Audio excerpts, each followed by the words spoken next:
Hello and welcome to What We Love About Scream, where tonight we're going to talk about everything we love about Scream, and we're just not going to talk about the stuff that you don't like about Scream because we don't see that. Right, guys? Yes. Yep. Okay, so we have a lot to talk about. First, let's introduce you two gentlemen. Okay. My name's Romeo, aka NIGHTMARECRIPT. I came prepared with my shirt.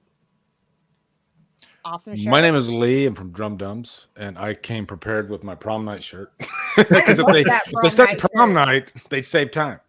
And I've got my stab shirt, guys, because it's Scream 2, baby. Yeah. Let's see. Look. Are your comments showing up on the right side of StreamYard? Mine aren't. I'm not seeing them. This is weird.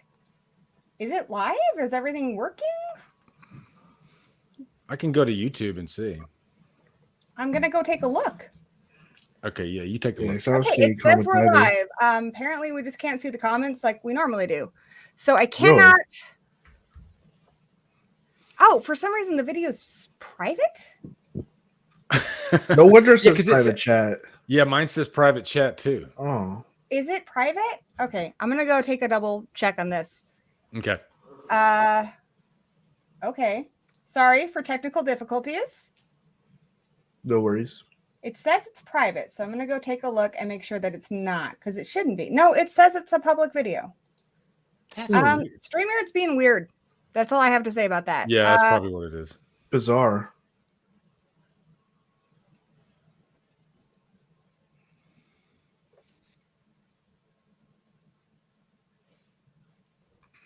I just tried refreshing it just to see. So I cannot highlight your comments, unfortunately, but I can see them. StreamYard's being weird, guys. I'm sorry. So I do have guests tonight. So as per usual, when I have guests, I don't get a comment on all of your comments, especially tonight when I'm going to have trouble seeing them. But if you really want me to see it, you can send in a super chat and I will absolutely comment on what it is you have to say or read your comment. Otherwise, we'll have little breaks in between topics and there's a Q&A at the end. So I will get to you eventually. Let's see who's here. Jason, the nice one's here from the B Movie COVEN, and Brandon the Beldum. We got Andrea, Jason Rushman, Ariel, Maki Connection, Zigma, my younger brother, Mommy B Movie, my mommy, Lauren Wayne. Awesome crew tonight, guys. I am really excited to talk some Scream 2 with you guys. I think everything's going to be okay. That's what I think. Okay. I pulled out a pop-out chat and I pulled it over to my right, so that's what I'm doing too. Yeah, that's a good idea. Sorry, I'm a little out of source. I got a pop-out. Things aren't working. Okay, so a little background on Scream 2, not a whole lot here, but Scream 2 was released less than a year later after Scream. Like, Scream did so well. They're like, yeah, make the sequel happen. And luckily, when Kevin Williamson was shopping this around, he already had like a 5-page draft because he was kind of like, hey, this could be a franchise, which means more money for you. So they got started on that. And Kevin Williamson came back, Wes Craven came back, a lot of the cast and crew who survived the first one came back. And it was a success. It did really well at the box office. For you guys, when did you first see Scream 2 and what were your first impressions? I'll let Romeo go first. I want to say I was a kid. I don't remember when my first time was, but I'm pretty sure it was I was a kid when I saw it. I definitely I recognize some of the people that are in it though, as like you know, the girl from I Know What You Did Last Summer in Urban Legend, and so that's part of why it's kind of nostalgic for me, is seeing those two in it. Very cool. What about you, Lee? I believe I saw it opening night in the theater. Oh wow! No, yeah, I didn't know if like, didn't they go start production like before Scream 1 even came out, or was it like Scream 1 came out and it was a hit, and then all of a sudden, boom, we gotta. They were already kind of planning on it, but as soon as it came out and it started doing well, they're like, yeah, go ahead and rush it. So I'm not sure exactly when filming started, but they were already kind of working on it. I just remember like on TV at the time when it was being marketed, the big hype was the twist and how they were constantly covering up the script, and the actors didn't know what the ending was going to be. And yeah, I mean, that's got to be kind of cool walking onto a set and I could be the killer. I have no idea. Yeah. So it's interesting that you bring this up because this is, for the longest time, well, I'll tell you guys really quick. I saw an opening day. I loved Scream so much. I remember I was recording everything on MTV because they were doing a lot of the promo stuff for it. And I was just like, holy shit, this is going to be the greatest thing that's ever happened to me in my entire 17-year-old life. It was awesome. And I gotta be honest with you guys, I love Scream 2 now. I remember being really upset for certain reasons that we're going to talk about later in the stream when I first saw it. And certain deaths upset me at the time, but you know, I've gotten a thicker skin over the years.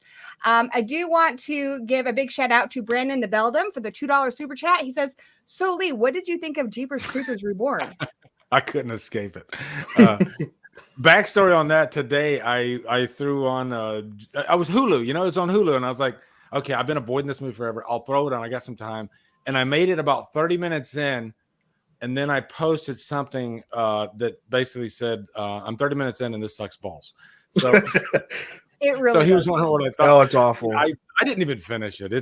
And that's not fair to the movie, but so far it looks really, really rough. The movie wasn't fair to you just by existing. Yeah. So. Yeah. And you know, also I think one of the big things is just like, it just has that I don't know what you call it, like B movie, B level production value, which like usually I know you like you, Gory, we like B level movies sometimes, like Chroma Pictures and stuff like that. Level, as but in, this I don't was give any of Z craps. Yeah, I guess it's just the creativity's not there that you usually see in good B horror movies. That's what it is. It's just the stock. thing that separates a good B movie from what Jeepers Creepers Reborn is usually they are made with way more love than people realize, and they're working with limitations or not much of a budget, but the passion's there. The love of telling a story and scaring people is there, and that's why we love these movies. Whereas Jeepers Creepers Reborn, it's the most soulless thing to ever exist. That's a perfect word. It's so bad.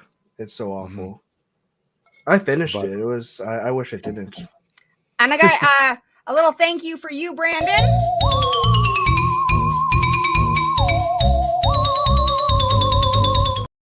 So getting right back all night for that. I got all sorts of. I love those old cartoons. So getting back into Scream. So for the longest time, it was believed, like if you watch Still Screaming, the documentary that came out with the box set of Scream, Wes Craven's complaining that it got leaked, and whoever it was that did that, thank you for all the extra work. Recently, for Scream 6, Kevin Williamson comes out with an interview saying, yeah, it was intentional. That the script that ended with Hallie and Derek being the killers was a dummy script. They were never intended to be the killers. They intentionally leaked it because they were getting so much pressure about who the killers were. And so I was like, let's just leak a dummy script. And that was the script that he says people came in to read. So that's kind of new. I hadn't heard that before until recently. I believe it. That's what he says in this article from the Hollywood Reporter, that it was intentional. And he says, not only was it intentional, we had second, third, and fourth scripts. Now, I think it's entirely possible Wes didn't know about it. He might have been like, what, that leaked? And he didn't know. But Kevin Williamson says it was always intentional. He says there was another one that ended with a big conspiracy against Sid that was led by Mrs. Loomis. And it also had Cotton, Derek, and Hallie all conspiring to kill Sid together. And another one that had Dewey as one of the killers. Yeah, there's no way that was real. They were all dummy. They were never real. The one he knew from the beginning was it was going to be Mrs. Loomis. And then later on, he added in Mickey. But a lot of people, you know, myself included, have believed for the longest time that Derek and Hallie were going to be the killers. And according to Kevin Williamson, that was never actually the case. So, well, I believe it because, I mean, Billy and Stu, that finale was so good that to follow that up with just kind of a basic twist with nothing really special, because that's what you get, I think, with Derek and Hallie being the killers. I love that Mickey and Billy's mom, you know, especially Billy's mom, because that gives it a little bit, you know, it gives it a better connection to the first movie. And I'm going to talk at the end of this stream here about a lot of the hints. There's a lot of hints that Billy's mother is the killer. A lot. Just like we did on the last stream. I find it really hard to believe that he had to completely rewrite the whole script, because there's so many hints, things that he's written into the dialogue that she's going to be the killer. So I like to believe that he had this just master plan, but there still were a lot of revisions. And a big part of that is because the studio is more involved with this one. They kind of left him alone with Scream 1. And you'd think they'd be like, well, Wes did such a good job with the first one. Like, let the man play. But no, they're like, so we're taking over the sandbox, sir. And there's a line in the movie, and I feel like it's an underhanded little dig at Bob Weinstein, who is primarily who they dealt with for the Scream movies. It was primarily Bob. And because they were more involved, there's this line. And you told me what you think of it. What? Bob really needs to talk. Tell Bob I'll call him back. I feel like it's a dig. I never caught that. I would have never thought. That's how I choose to look at it. I think it's a little dig. I think it's funny. Of the dummy scripts, do you think any of them would have been good? Or are you happy with what we have? I'm happy with what we have, for sure. Yeah, I think it makes sense for what we got. I kind of like the idea of a big conspiracy of like 5 or 6 people out to kill her, where she's like, who can I trust in this group? And if it was like 6 people, like if it was everybody she knows, that's like the movie Let's Scare Jessica to Death. It's like, really, everybody I know, or Rosemary's Baby, where it's just like, really everybody. I think that would break Sid, and I don't think I would like it more. I think it's interesting though, especially because now we've had 5 movies and they've kept this 2 killer thing, you know. What do you think about the 2 killer thing? Are you like, do you want them to keep going that route? Like every movie? No. Yeah, okay. I think they should definitely switch it up every now and then. Yeah. What made Scream special was it was such a shock. And so to go from that to becoming very formulaic with every sequel, we know there's a big reveal at the end. There's 2 killers. Since the first one, there's always been a male one and a female one. I need them to mix it up. This next movie, they got to mix it up. Yeah, I agree. I love them all. Like, I'm not, you guys, I love Scream. It's one of the best franchises ever made. But I want to be surprised again. I want to be just like walking out of the theater going, holy shit. Yeah. You know? I felt like Scream played us as horror fans because it knew that we were going to be like, there's no way the boyfriend did it. You know, it's too obvious. And it played us so well. I want to get played again. Yeah, me too. For sure. Same. I want I would love, and I've heard a lot of people say this, that if you, maybe you find out one of the killers, but you don't find out who all the killers are, and they just leave you a big whopping cliffhanger, because I don't think any Scream movie's done that, where they leave you a cliffhanger at the end. Yeah, and that's such a horror trope that goes way Yeah. back. Big Yeah. thank you to Zigma. He quotes Hallie here. Stupid people go back, smart people run. We're smart people, so we should get the fuck out of here. Thank you so much.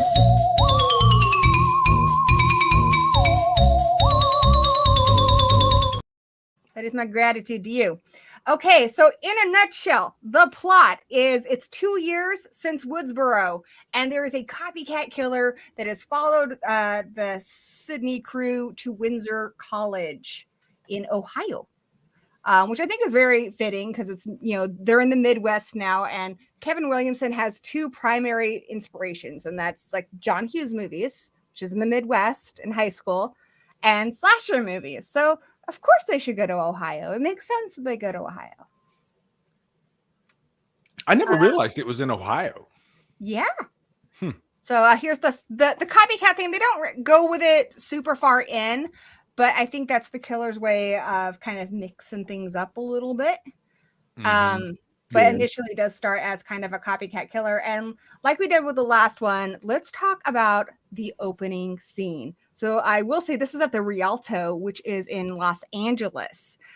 This theater is so old, so much history. I'm so glad they used it. I actually went to Hollywood last year, and you can see that Danny and I visited the Rialto. And it was super cool. Guys, let's talk about this opening. There's a lot to unpack here. We got Jada Pinkett, Omar Epps, going on a date to see the new Stab movie. Gosh, there's a lot to unpack here. So it's the only one that doesn't start with a phone call. Absolutely. We don't get this phone call until like 25 minutes in. Yeah. Which I think is cool. Like this early in the game, they're mixing it up and stuff. Like it hadn't quite gotten really formulaic. And the Scream movies are so good at, without ever being preachy, they recognize the flaws and the critiques of the horror genre. And, they comment on them lovingly. Like we love this genre, even though it doesn't always have some of the best things in it. Even though that there are things that we want to see improved upon, I guess. So one of the first things is Black representation in horror. So we've got Jada's character and Omar's character having this debate about why are they going to see this movie. And I feel like her rant about it, it's a lot like what Sidney was saying. It's kind of, she's representing this group of people who are not horror fans, and now she's doing it from a Black perspective. Sidney was like, what's the point? It's always just, chasing some big breasted girl. She's also pointing out that it's always women who are the victims, but she's also like, there are no Black people in these movies. Why should I, as a Black woman, go see this film? Well, ironically, it's funny that the very first kills are two Black people, which is like the trope. That's like the constant. That's the trope. But at the same time, it's subverting that trope because we have a Black woman on the poster, and we have our first two main characters are Black people. But here's her quote. It's a dumbass white movie about some dumbass white girls getting their white asses cut the fuck up, okay? Which, again, reminds me so much of Sidney. She's representing this group of people who are not horror fans. And so the movie's instantly saying, and this was a big critique of the first movie, which I agree. They are all very rich white people. Yeah. As somebody who is not super rich, I am white, but even I had a hard time really connecting with their elaborate mansions.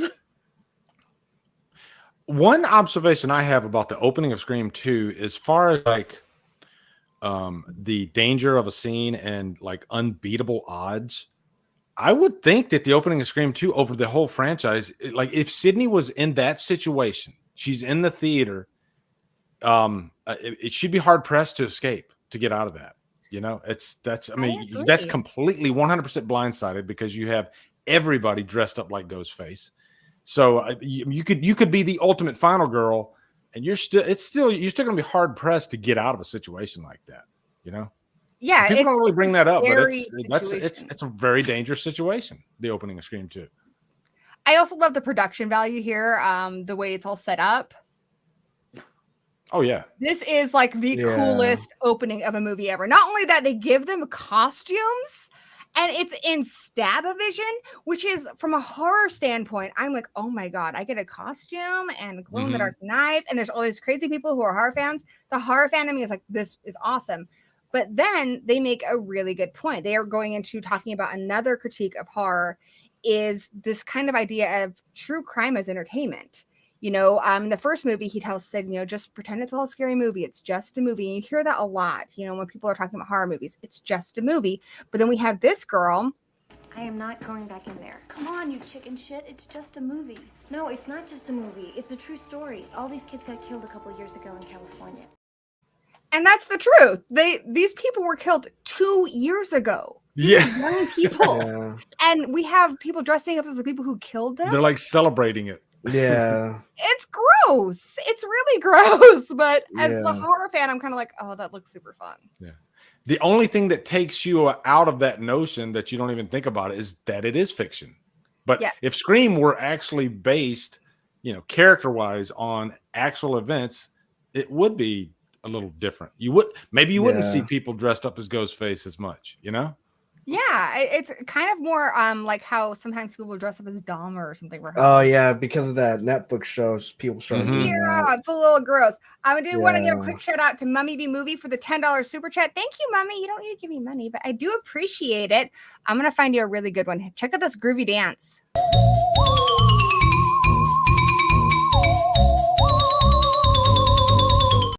Some butt slappage because you made me. So yeah, it's fun from a horror standpoint, but then you think about it, how would you feel? Like, this is 2 years ago. People comment now on like movies that are made about like the Manson murders, and that was, you know, a while ago. But when people make movies about that, we talk about how it's in bad taste, and the movie's letting us know right away that these stab movies are in really bad taste. Yeah. I see people like, still to this day, I see some people like in my comments, and it could be fiction, and they'll think it's distasteful to make movies that kind of, in their words, glorify killing. But then my rebut to that is, but you're fine watching, you know, Rambo, and I love Rambo, by the way, and any action movie where the body count is usually more than slasher movies, but nobody has a problem with that, you know. Slasher So it's an movies, easy I rebut. think- It's just entertainment. Slasher Yeah, movies and true. action movies are very much the same there, where I don't think I do think they glorify violence a little bit, and it's done in Yeah. a way that's supposed to be fun and entertaining. And these are supposed to be roller coaster rides. It's supposed to scare you a little bit, but it's not really supposed to shake you. If Yeah. someone's telling you that, tell them to watch Necromantic. That movie doesn't glorify anything, and it'll make you feel sick. That's how you should respond to a I think I've violent heard of that death one. or to a dead body. But I don't think that's the experience a lot of us are looking for. Yeah. I think somebody mentioned that. I heard somebody mention that today, and I think they were comparing it to Skinamarink, which I've never seen Necromantic, so I don't know the It's comparison. about like having sex with dead bodies, but it's really graphic. And the that's whole not I've point heard about was- it. Yeah, the whole point was that the German censorship board in the 80s was really cracking down. And so the guy was kind of like doing a big middle finger to not only that, but to horror movies where he thought, you know, they glorify violence. He's like, this is how you should respond to violence. You should be disgusted. And the only way he could think to make people understand that was by having people have sex with dead bodies. He's like, that will make you get how I think you should be responding to this. Yeah. Yeah. But I think it's harmless. These are fictional characters in a fictional Yeah. world. Yeah, same here. Just fun. So then we get into one of my favorite new additions with Scream 2. The thing that I think is overlooked a lot is Stab. Stab is like the greatest. They have time travel in one of these movies. They're Yeah. glorious. And I love them so much. I love how we instantly were like, oh, I recognize this. I saw Scream. You know, Heather Graham is playing the Casey Becker character. And it's instantly different because there was no shower scene. There was no shower scene in Scream. And I think it goes to, again, kind of that exploitation of horror. Like, well, Yeah. it's going to be based on a true, especially those based on a true horror story ones where, I mean, this is what happened, but, you know, you've got to throw in the extra entertainment value.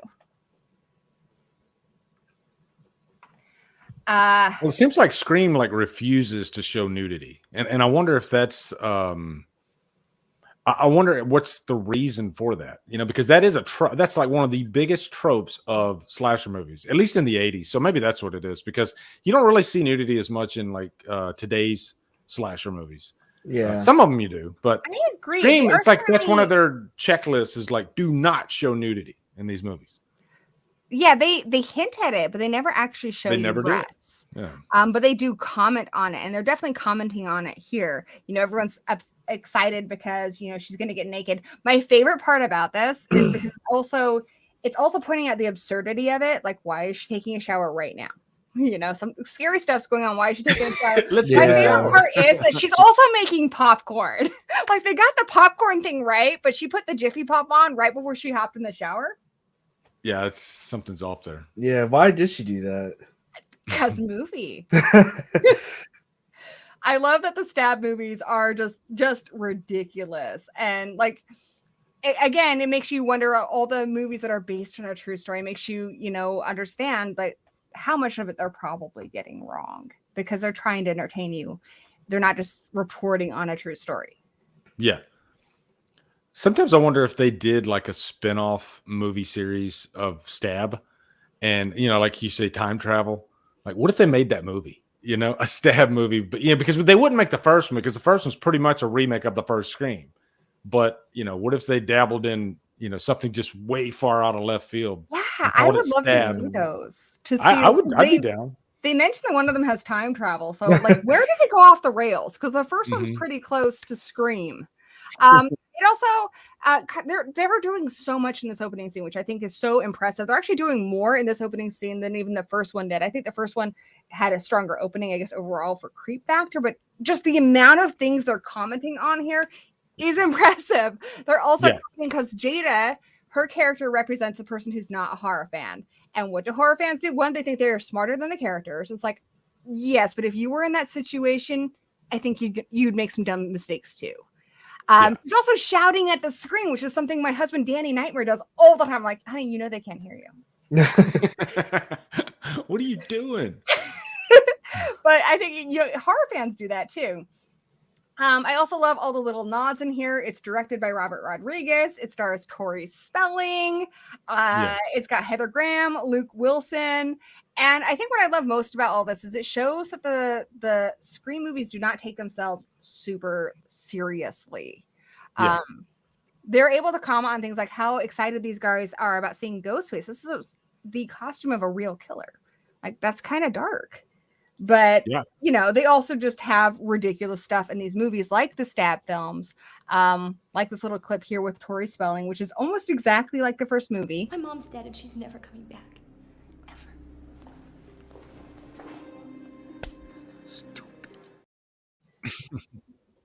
Like, they're able to have fun with themselves. And I think that's one of the biggest reasons why people love this franchise so much. Why even if you're not a horror fan, you can love Scream. I think it's genius that they made the opening of the second movie so much different than the first movie, because the first movie is really an isolated type thing. You got one person against the killer who's completely taken off guard, and it's just a constant build of tension. It just constantly escalates. Whereas in the second movie, you would think so, because there's all these Ghostface around and everything, but it's like it's just a steady stream, and then all of a sudden it's just like boom. It's almost like a jolt at the end. Like, and it's a boom boom kill too, because you got Omar Epps getting killed, and then right after you got Maureen being killed. So it's a different pacing, I guess. It's a really scary scene. I think there's something scary about being alone in the middle of nowhere and knowing no one can help you. But there's something else about being in the middle of a crowd and screaming and being surrounded by people who should help you. Yeah, but they all think it's like a publicity stunt or something. Yeah. And this movie, it has a lot of funny moments. And I think one of my favorite parts is the two ghost faces at the urinal. Yeah. I wonder, because I have a theory, and it's that everyone in this movie has committed some horror sin, and the killers may not be aware of that, but the greater horror gods, they don't miss a thing. And I feel like standing there between two guys who are trying to take a leak is a sin. That's why he gets killed. Talking during a movie theater movie, that's a sin. That's why Maureen gets killed. Randy, I'm going to talk about what he did. It's one of the worst sins. But I feel like they had it coming, and even the killers didn't realize that they were enacting some kind of justice by getting rid of these people. It's helped me come to terms with Randy's death, guys. Let's talk about Omar Epps' death. This is insane. It's crazy. Yeah. It kind of looks kind of real too, like the way they pull it off. Mm-hmm. It looks painful. Can you imagine getting stabbed in your ear? Oh yeah. Oh, that'd be awful. I think It's got to be a Hattori Hanzo knife too, because I've installed those bathroom stalls. Those things are really thick and really, really tough to try to penetrate through. So people have their critiques in this. I think the whispering and stuff is kind of an homage to Black Christmas. That's what I was thinking. Can I watched the movie okay. earlier, and I was like, I wonder if that's like Black Christmas reference. I'm not sure for certain that it is, but that's how I take it. The only part I think that's kind of crazy is how did Ghostface know exactly where to stab and that the guy'd be listening? Yeah, Exactly. true. But they got Ghostface powers, guys. Okay, Mm-hmm. you know. Hey, well, even Randy said they could have powers, so they could be supernatural. I think so. There's something about wearing the mask where when they wear the suit, they're all the same size. I mean, Amber is super short, but they're all tall. Yep. They all using those voice changers doesn't make you all sound like Roger Jackson. I've bought many of them. It doesn't work that way. It doesn't work like that. Yeah. There's something special and almost magical, kind of goosebumps in the haunted mask is about the Ghostface costume. How would you feel about a supernatural Ghostface?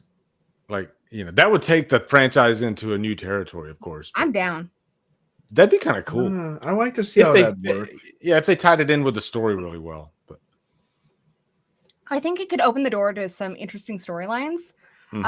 This scene here, where Maureen dies, it's just tragic, and people don't know how to feel. Like they're creeped out, but they don't know if this is just part of the show. It's really tragic. It's a really great opening, I think.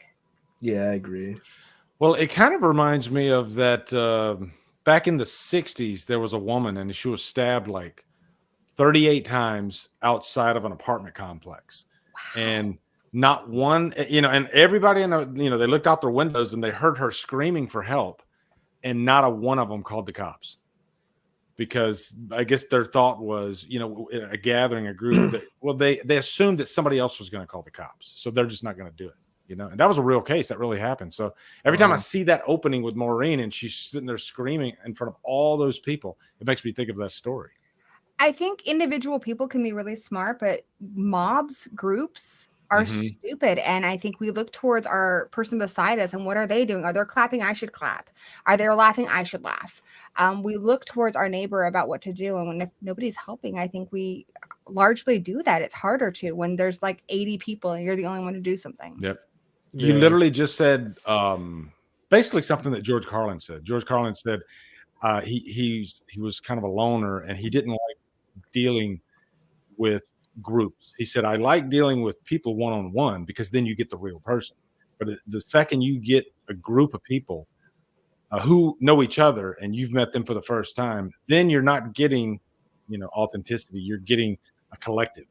Yeah, I think we lose our identity more the bigger, the larger the group we're in is. We become part of this mob.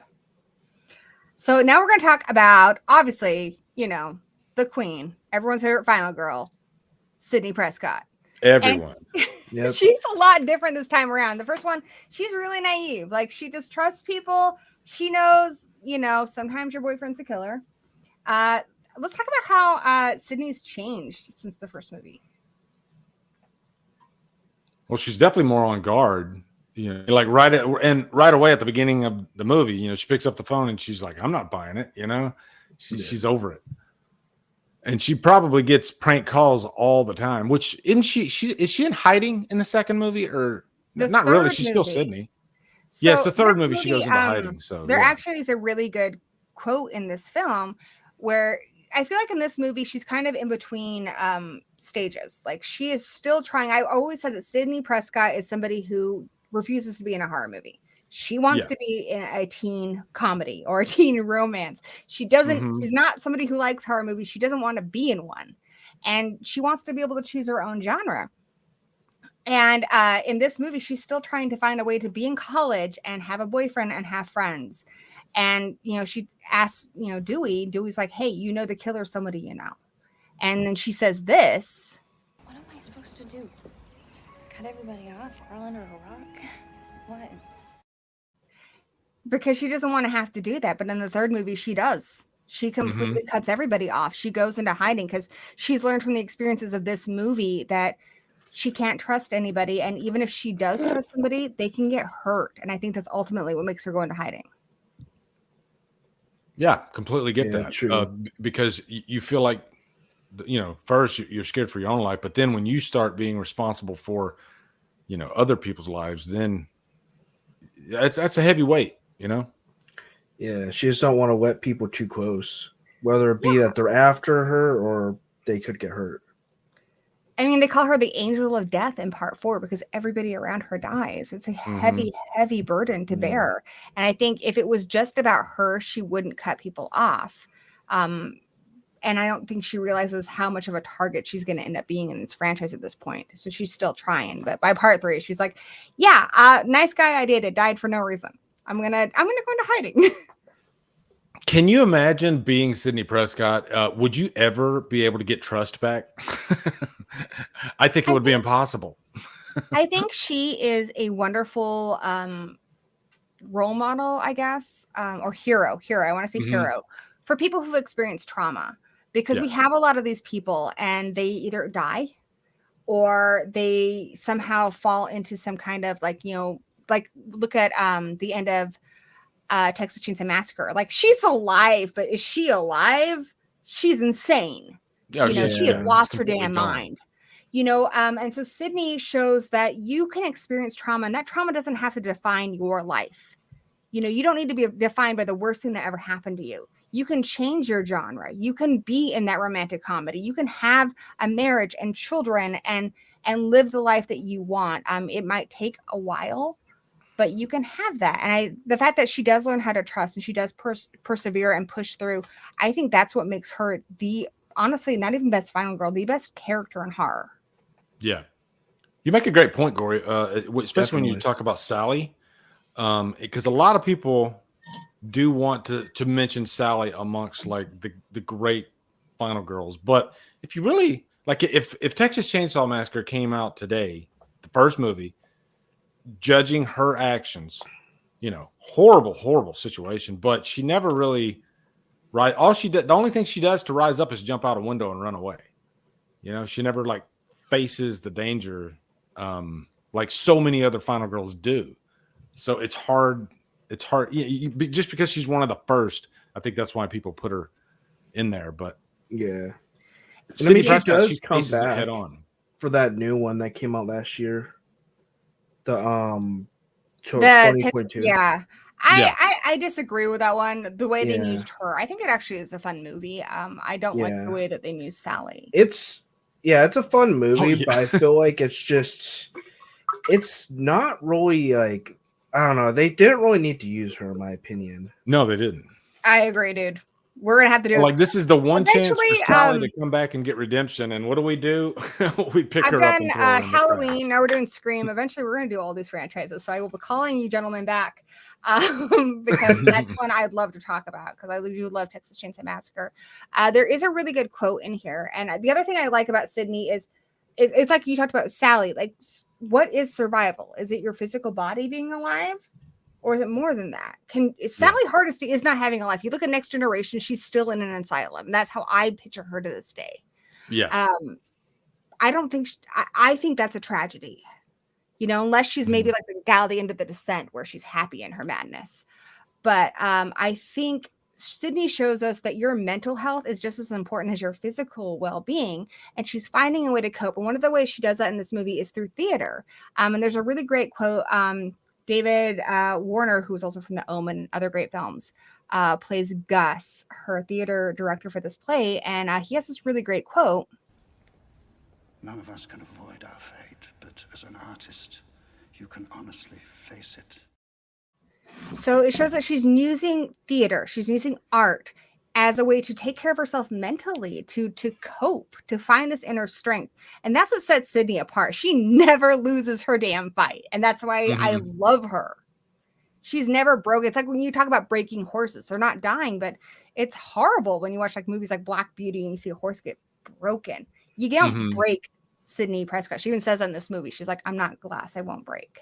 Yeah. Yeah, you can kind of compare her to Ripley as far as like not breaking your spirit. And, you know, I mean, look at freaking what Ripley faced. Jesus.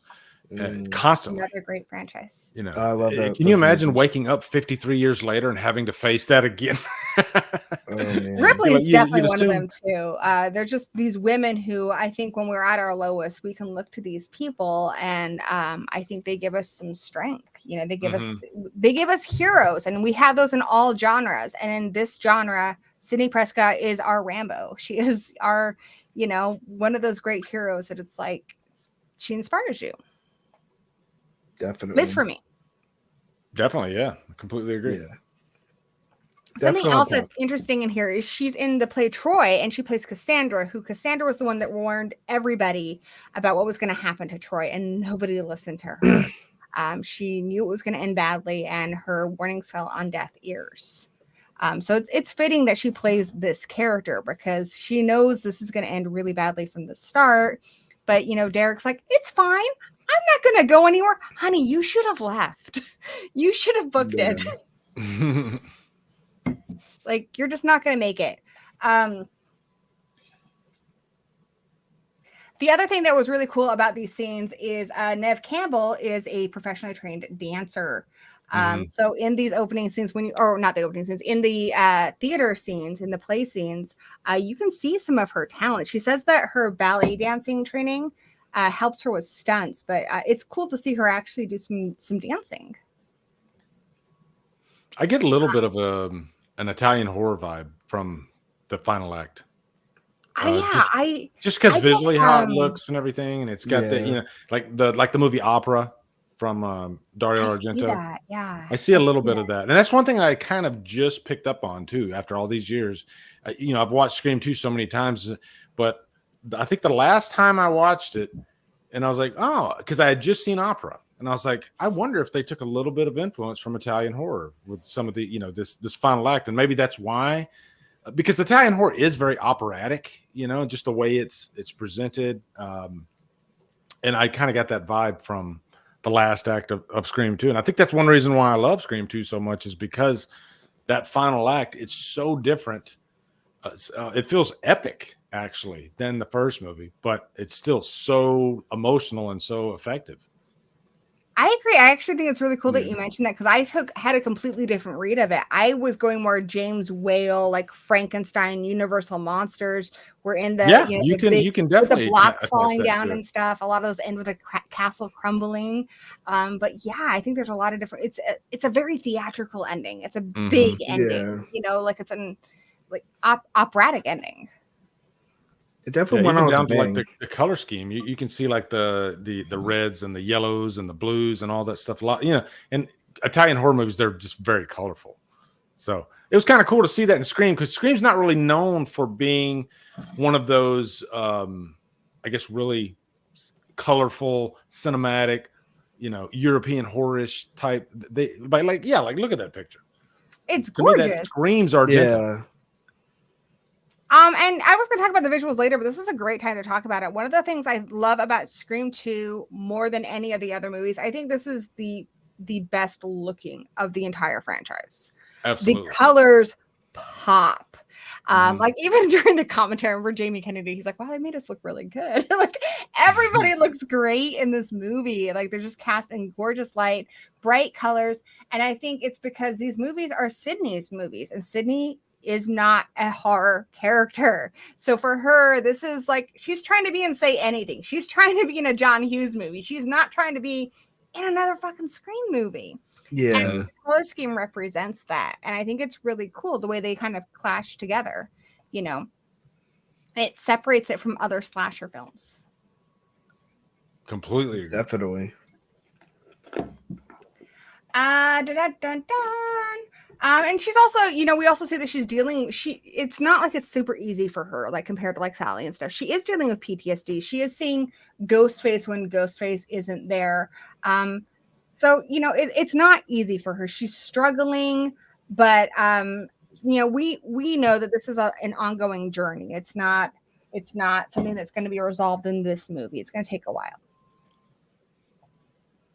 So let's talk. I love that scene, just how when she's going through that whole thing, and then all of a sudden Ghostface pops up, and you might even ask yourself, like, was that in her mind, or what did that really happen? Did somebody which I think it really happened, but I think if somebody told me it was in her mind, I probably wouldn't doubt it. She looks back at the person, and it's just a regular guy, so I think it actually is in her mind.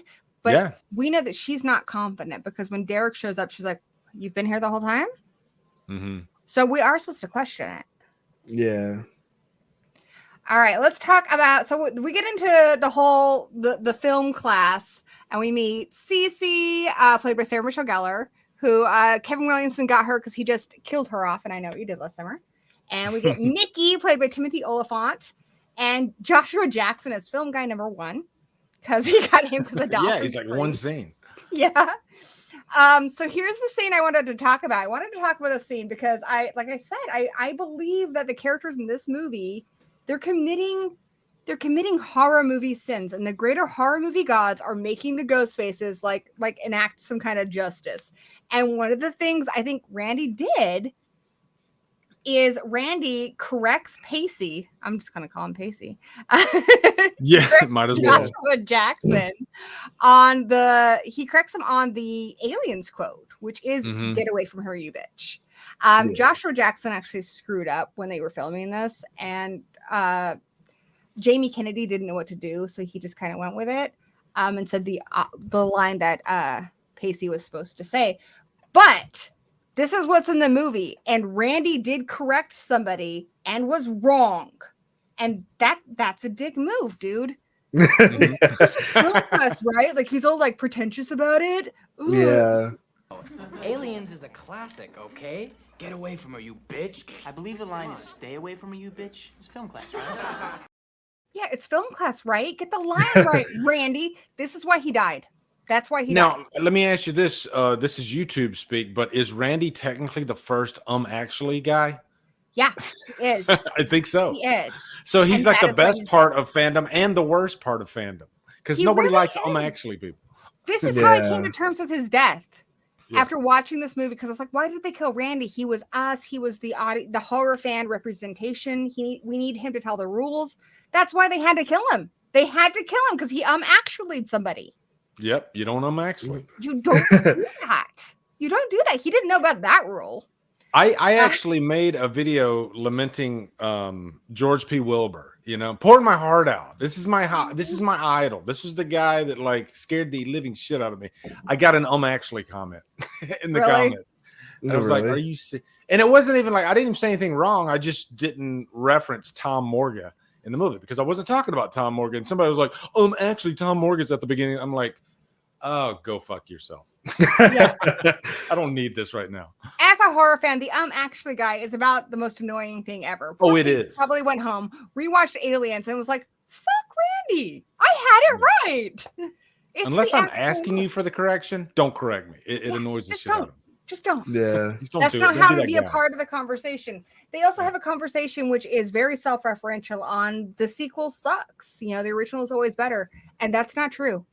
Guys, what are some sequels that are better than the original? Child's Play 2. That's one. Oh man, Exorcist 3, but that's debatable, very debatable. But I mean, Exorcist 3 is phenomenal. I made you guys a list. Yeah, that's a good one. I'm going to say Strangers Pray at Night. Yeah, agreed. Aliens. Screw you, Randy. It counts. The Dark Knight. Thor Yep. Ragnarok. Spider-Man 2. X-Men 2. Critters 2. Terminator Yep. 2. Addams Family Values. Evil Dead 2. That's my list. There's a lot. See to No name, Evil for 2. sure. Yes, with Yeah. the Soska sisters. Halloween 4. Yeah, See No Evil 2 is miles better than the first one. Oh, absolutely. So again, Yeah. Randy is wrong about that. I feel like with just anything in life, not just horror, but when you get to the place where you feel like you know everything and you become a know-it-all like Randy is, then you stop learning, and then you become kind of a dumbass. And that's what got Randy killed. As much as I love him, he's my boy. Mm-hmm. He had it coming. But he does give us the sequel rules, which is cool. Number 1, the body count is always bigger. Number 2, the death scenes are always much more elaborate. More blood, more gore. Carnage, candy. The other thing they argue about is whether or not real world violence can be attributed to movies, which is a debate that's been going on for a long ass time. But it was really kind of at the forefront in the 90s. You know, movies like Warlock have been blamed for real life killings, Child's Play 3. There's been a lot of them. And the movie, just like the first movie, you know, movies don't create killers. Movies make killers more creative. The movie has a firm stance on the movie isn't responsible. The movie can't make you do something horrible. You still know right from wrong. Yeah, it's very true. Well, really, I think every slasher movie, you could even say most horror movies, they do kind of stem from some form of reality. You know, the idea of a guy with a knife stabbing somebody. Of course that happens. Yeah. You know, so that's why you can't really blame movies for violent acts. You know, it's all about psychology and the person and how they were brought up. There's so many other factors to it. You know, I've watched, and I'm sure you two have watched probably 1,000 horror movies, and not once have I ever thought to even lay a hand on anybody. You know, well, maybe a couple times, but never like somebody. You know, You didn't finish Jeepers Creepers Reborn. Just saying. Yeah. I've wanted to lay my hand on a couple people from time to time, but that's about it. I feel like movies are like a Rorschach, and what you see in it is a reflection on you, not the movie. If you're watching the movie and you're like, well, that's a really creative way to kill somebody. I'm not. I'm looking at like other stuff, like, oh, this is cool, a cool character. That's a cool surprise. But if you're looking at it that way, then you were already on that path. Mm-hmm. So we talked about Randy and his random British accent. I love his convo with Dewey. Well, if I'm a suspect, then you're a suspect. That's one of the best scenes in the movie. Yeah. That exchange. It's so good. He's like, and rule number 3, the way to get out of any horror, and then he's like interrupts him, like the most important thing, and he never gets to say it. I want to know what that was. Yeah, I do too. I was kind of curious. I'm like, wait, what? We also got to talk about Dewey. Dewey is back and he's got a limp now. And I think even though Dewey has learned that we can't just trust everybody, you know, because he got burned by the book, he still wants to believe the best in people. And that's like what he brings. He's the heart of Scream, you know? Yeah, definitely. Yeah. It broke my heart when he died in 5. Oh, same. That was hard to watch. And it was a weird thing too, because before he died, before I knew he was going to die, the thought never really registered that much. You know, I know I wanted one of the legacy characters to pass away in a dignifying way, but I didn't know how I was going to take it until it actually happened. And then when it was Dewey, oh my God, it gutted me. I was just like, no, not him. The Please heart don't take of Dewey. Scream, You know? Because you know? he was really good in 5.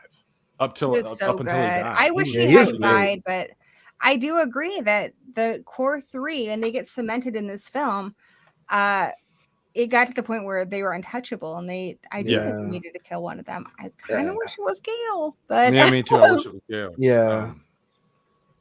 I think it's because he's the veteran. You know, he's war torn. He's been through so much. He's been stabbed 9 times. So if anybody should have died, it should have been Gale, because I don't think Gale's been hurt before, but not like Dewey.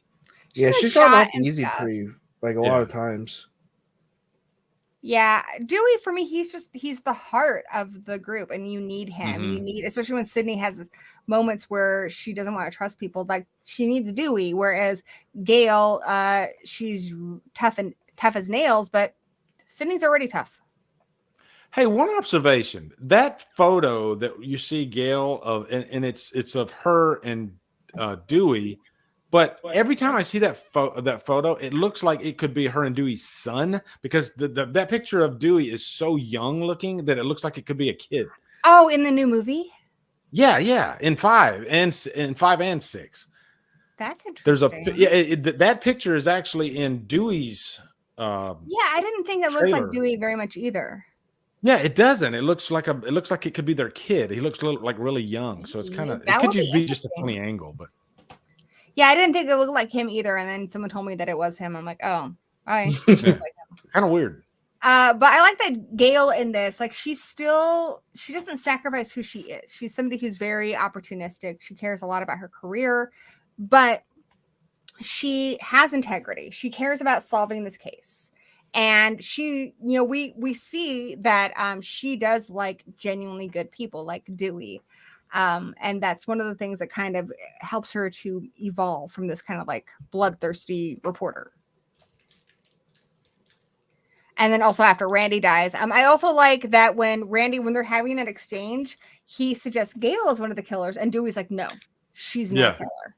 And then later on, when Debbie Salt accuses Dewey, she's like, no, he's better than us. He's not a killer. So like I like that they stick up for each other, Yeah.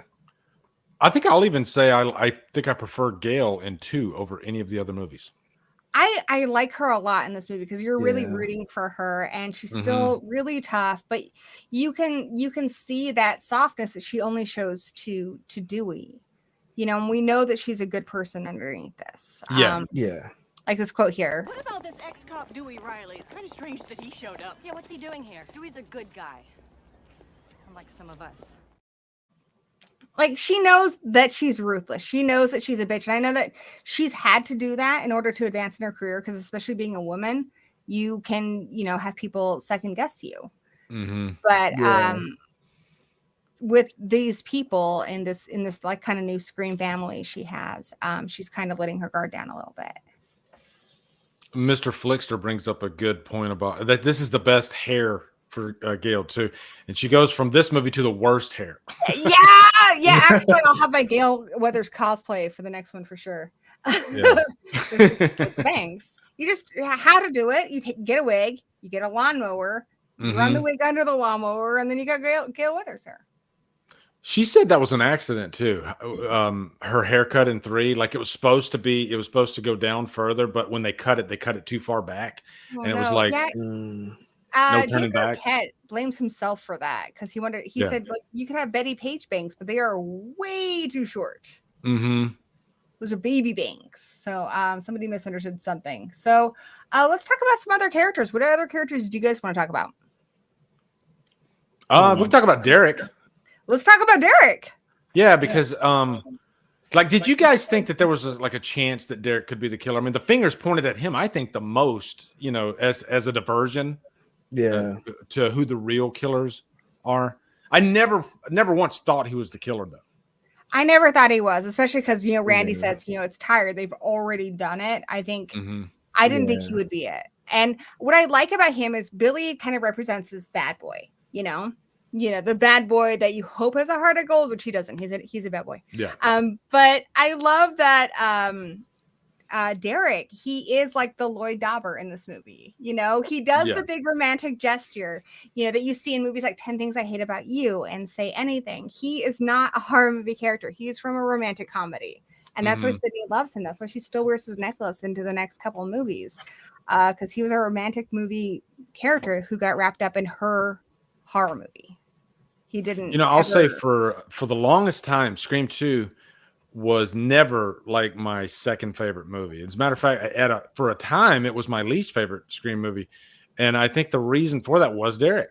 I just found him like so uninteresting. And, he's supposed to be Sidney's boyfriend. And then I'm comparing him to Billy from the first movie. And then you got the scene where he, I think I love you. And the singing. Yeah. I hated that scene. You hate it? I hated it. And then it was a little cringy. Yeah. Yeah.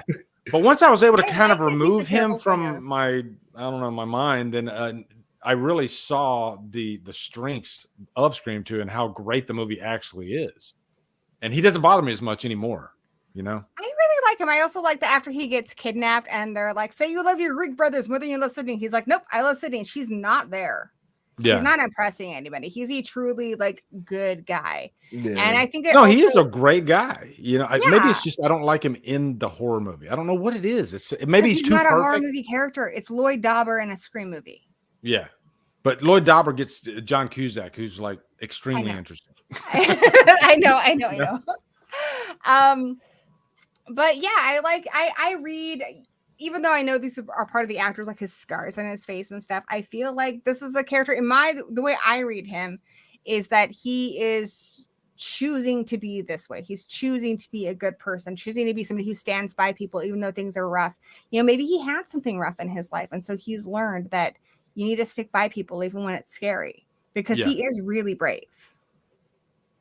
No, he's definitely brave. Yeah, he stands up. He's a terrible singer. Yeah, horrible singer. Yeah, definitely terrible. Yeah. Let's talk about Hallie. What do you guys think about Hallie?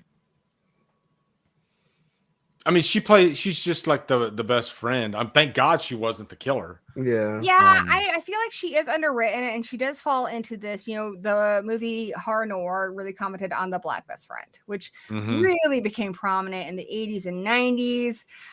They're just like, girl, I'm here for you. And they have no life of their own. I will say that she is better than a lot of those characters because she does have something she wants. She wants to be in this sorority really badly. And like, there's this scene here. Look at Hallie's face. Hello, girls. Enjoying yourselves? Oh, hello, Sister Lois, Sister Murphy. Hello, Pledge. Hi, Sidney. Hey. She's completely passed over. And that's one of the things that made me suspect Hallie early on is she really wants this. And they just, hello, Pledge, completely ignore her for Sidney. It's Sidney. And, you know, especially because they were talking in the beginning about Black representation and how she's stuck in this best friend role. And, you know, in her world, she wants to be in the sorority. She wants to be the main character of her life. But she is just a sidekick to Sidney. So I did suspect her when I first saw this. You know, it actually, and this is something I never really pay attention to, but you know how, like actors, every scene, even the scenes of silence are important because they're facial expressions. And I think it's Scream more than any other franchise, because you don't know who the killer is, and there could be two killers. Every facial expression counts. Yeah, their body at least language. for the principal actors. Yeah. She's doing a great job in the background. She also improvs this line here that I think is really funny. Did you get that on film? Yes, I got that on film. She improvs too. She got really mad and still screaming because she's like, that was my moment. That was my improv. And then he improvs as well. She's like, But I do think Elise Neal did a really good job. And I also think it's interesting that they dropped that she's a psych major. Because when I first saw this, I'm like, okay, she's a psych major. She understands how people work. She's smart. And, you know, Sidney is kind of getting in the way of what she wants to do here, you know, but no, she ends up just being a really nice girl who unfortunately gets killed. We also got some cameos there with Portia de Rossi as Murphy and Rebecca Gayheart as Lois. You guys want to talk about Cece and her death? I'm going to have to exit my way out, but I wanted to say thank you okay. so much for having me, Gory. I really appreciate being here. And I look forward to being on future episodes of I would love that. I would love that. Yeah. Thank you so much. I hate that I have to go, but I have to go. Before you go, where do you rank Scream 2 in the franchise? Right now I put it at number 2. I love that. Yeah, definitely number 2. Awesome. Thank you so much, Lee, guys. His link is in the description below. Do check out Drumdums, really awesome channel. And I've been a fan for many, many, many years. No, you've been a great friend for many, many years. We started this thing together. So we did. We did. Peace. Love you, Gory. Love you too. Hey, nice to meet you. Are you good, Romeo? Yep. If not, I can just talk by myself. It's fine. No, you're all good. Do you want to talk about Cece's death? I think that's probably my favorite scene in the movie. Yeah, I'm not gonna lie, I actually died laughing. The way that she died, just because the ghost face, the way he grunted when he threw her over the balcony is just he eats her before eating was a thing. Yeah, literally. Yeah, that scene was I thought it was really good overall. Good kill. It's really suspenseful. Sarah Michelle Gellar does such a good job of being scared. One of the things I love about this scene, I think one of the reasons why it's my favorite, is she's watching Nosferatu. And we see Nosferatu on the screen. And he's stalking her prey, just like we know Ghostface can see her and she's not aware of it. Yeah. And it's also the first call in the movie. You wanna die tonight, Cece? Also, this great jump scare.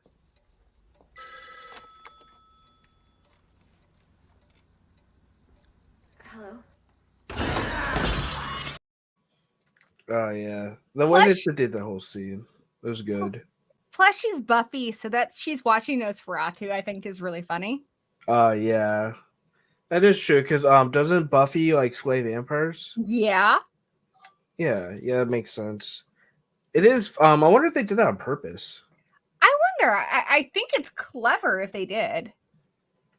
Yeah, that kind of flew over my head.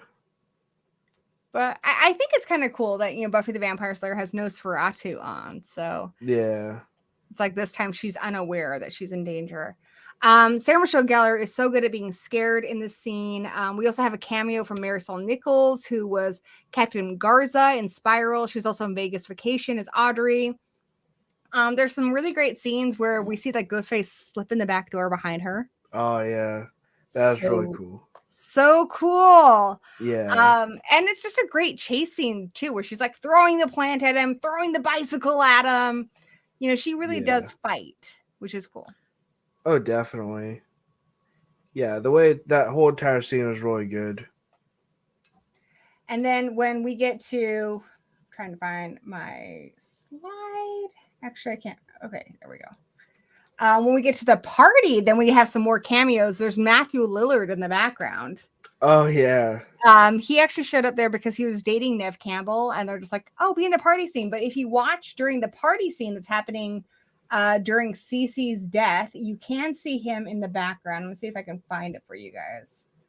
I had a picture of it, but now I'm not seeing it. Oh well. But yeah, you can see him. He's very, very blonde. That's how you can tell. Yeah. We talked about Derek. Do you want to talk about and then Derek becomes a suspect at the party because he just gets barely grazed. Yeah. Were you suspecting Derek at this point? Not really. There's also a cameo from Liev Schreiber's dog. He asked Wes if he could have his dog in the movie. So the lady who's running out of the house with the dog, that's his dog. Oh yeah. Yeah, I saw that. That was really, I like that. That's funny. That's so cute. He has a little Jack Russell Terrier. Yeah. It's adorable. There he is. Such a good boy. And then that brings us up to Randy's death, which I talked about before. So I know some people have issues with this. What are your thoughts on Randy's death? I definitely kind of wish that he would have lasted longer in the franchise, but at the same time, I kind of understand his death. And so it's kind of easy to, get over it, I guess. Well, I mean, I think at this point you needed to kill somebody, and they knew they didn't want to kill Gail or Dewey because they were building this relationship between them. So I was so angry at the time. I was so upset because to me, he was this character who was basically speaking on the satire of the film. So without him, how do you do that? And they do that with a VHS tape in the third movie, but I didn't think it was as effective. Yeah, I understand that. But I do also understand that they kind of need to I guess make a point that not everyone's safe, just because they've been there since the very beginning, like they're not all safe from death. And I think they did a good job in this movie because in this movie, we also have a part where it looks like Dewey died again. Oh, yeah. Yeah, there's a lot of those close call moments in the franchise. But luckily Dewey survives. But at this point, I didn't feel like anybody was safe. I feel like anybody, except for maybe Sidney, could die. By the end of part 3, I was like, yeah, they're not going to kill them. So even though I know a lot of us, myself included, were upset that Dewey died in 5, I think it ups the ante a little bit. Yeah, definitely. I agree. As long as they never kill Sid. Yeah, I feel like a lot of people would be very upset if they killed off Sidney. I feel like if they kill her off, it's kind of negating what she means to the franchise, that Yeah. you can have trauma in your life and that you can survive and be okay. And if they kill her off, they're basically saying you can't have that. And she's one of the few Yeah. characters who's gone on to thrive after the horrible things that happened to her. Yeah, it'd be contradicting what she represents if they decided to kill her off. Exactly. I know Danny gets upset that he walks so close to the van, but my argument is that it's Gail's van, right? Yeah. You'd assume it's safe. I would assume it's safe. I mean, that's what his friend's driving. I would go up and get up next to my own vehicle. So, Yeah. no, he died because he but actually somebody. Yeah. That's why he died, guys. That is why he died.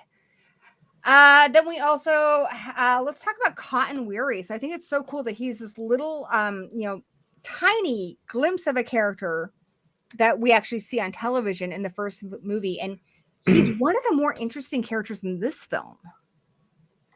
Yeah. Definitely I really liked his inclusion of him being in it, honestly. I think even though he's like not in it as much, I feel like his existence in the film, like, it makes sense and it fits in. He's a great suspect because he is so intense. Here's a scene I wanted to show you guys just how intense he is. It's Diane Sawyer. Hello. She's a class act, Sidney. This could be some therapy. Like, he is up in her face. He is so aggressive. He actually reminds me a lot of Jill later on. He really wants to be the center of attention. Like, Sydney hates it. She hates having reporters bother her. She hates being defined by this and being the center of attention. But there are so many people who would love that, who would love to be the victim. And maybe it's because they've never had it, so they don't know what it feels like to have it every single day. But he wants it. And part of it's to clear his name. But he reminds me a little bit of Jill. Yeah. He does have some of those parallels to her personality. He could easily be a killer. He's got such a great motive. But yeah. I think this movie shows that you can be an asshole and not necessarily a killer. He is an asshole. Yeah. But he's not a killer. Yeah, definitely. Yeah, I think they did a great job with his character. Make it seem like he could be a suspect, but not actually. Yeah, like I feel like ultimately, but even at the end there's that moment where you wonder, because Debbie Salt's twisting him, is he going to side with her? Like, he doesn't necessarily have to do anything. He could just let Debbie Salt kill her. And there was a moment there where you're like, holy shit, he might. Yeah. He hadn't agreed to the Diane Sawyer interview. Yeah, true. It did seem like it seemed like he could have actually just let her kill her. Just based on like how he was acting. Yeah, I think he's really interesting. Another character I really like is Joel. I love Joel. People talk a lot about what character do you want to see come back? I want to see Joel come back. I feel like Joel is the person watching the horror movie who's like, well, why the fuck don't you just leave? And you know what? Sometimes that doesn't work, guys. Okay, I've seen dang it, what is the name of the movie? Sinister. And Sinister, leaving kills you. Leaving doesn't always, but that is a common argument. Why don't they just leave? And the actor Dwayne Martin told Wes Craven, like, I would bounce, I would leave. And Wes Craven's like, well, how would you leave? He's like, I would take a cab. And he's like, okay, I guess you can leave. And he makes a really good point. I read what happened to your last cameraman. The guy got gutted. Now me, I'm gonna do what any rational human being would do, which is get the fuck out of here. He's very logical for that too. Well, and he's not bonded to her. She's not very nice to him. She's not his friend. She's his employer. He agreed to do an interview. It doesn't make sense that he would stick around. I feel like through working with her, he sees that underbelly that she keeps hidden. You know, she's very protective of her underbelly. But I think he's seen enough of it that's why he shows up at the end. You know? Yeah. He's like, here, like old times, you know? Yeah. And I feel like he knows that even though she is opportunistic, she is hard. That ultimately she is fighting for the right things. Yeah, definitely. So I think he's a good guy, but I don't blame him for leaving. As he put it, see you wouldn't want to be you. Here's your footage. Enjoy. See ya. Wouldn't want to be you. He also just saw Randy's body in his van, which got impounded. Yeah. So it's like, he doesn't know her. That's not his buddy that he came down there to film this with. He got hired to do an interview. That is it. Yeah. So I think it'd be cool if they brought him back. What do you think? Yeah, that'd actually be like people wouldn't see it coming just because like he's kind of like a smaller character in the story, but I'd be interested in seeing how they would do his character. And how much Dwayne Martin contributed. Like we talked about that scene earlier that he ad-libbed with Elise, and just how he talked to Wes saying, hey, I think my character would leave. And Wes is so wonderful that he was like, okay, that he's so flexible, you know, that he let that happen. But I love that he put, even though he had the small role, he could have just shown up, done his 9 to 5 or whatever hours it was, and gone home. He really thought about this. He thought about what Joel would do. And I think Joel is a hero. And I think if Joel heard that Gail was still involved and there's still Ghostface killings, I think he'd look her up. I think he'd be like, hey, you and me, old times. Come on. Yeah. Yeah. I definitely agree. That'd be interesting to see. I would love to see it. So I hope it happens. There's also some great chase scenes. So we talked about one. We talked about Cece. What are some other ones that you really liked in this movie? I definitely think that the first one with Sidney Prescott was really good. At the party? Yeah, just the way it was choreographed was really good. Lee Waddell returned from part 1 to do the stunts, and they are so good. Just the way he's like tumbling over things and getting knocked over. That one's so good. I also like that the chase scenes, they end up in unexpected areas. I think my favorite one is the Dewey and Gale one. Like it's so clever how they get separated. And you're like the sound glass, the soundproof glass. Yes. You know, and then Dewey's taken out.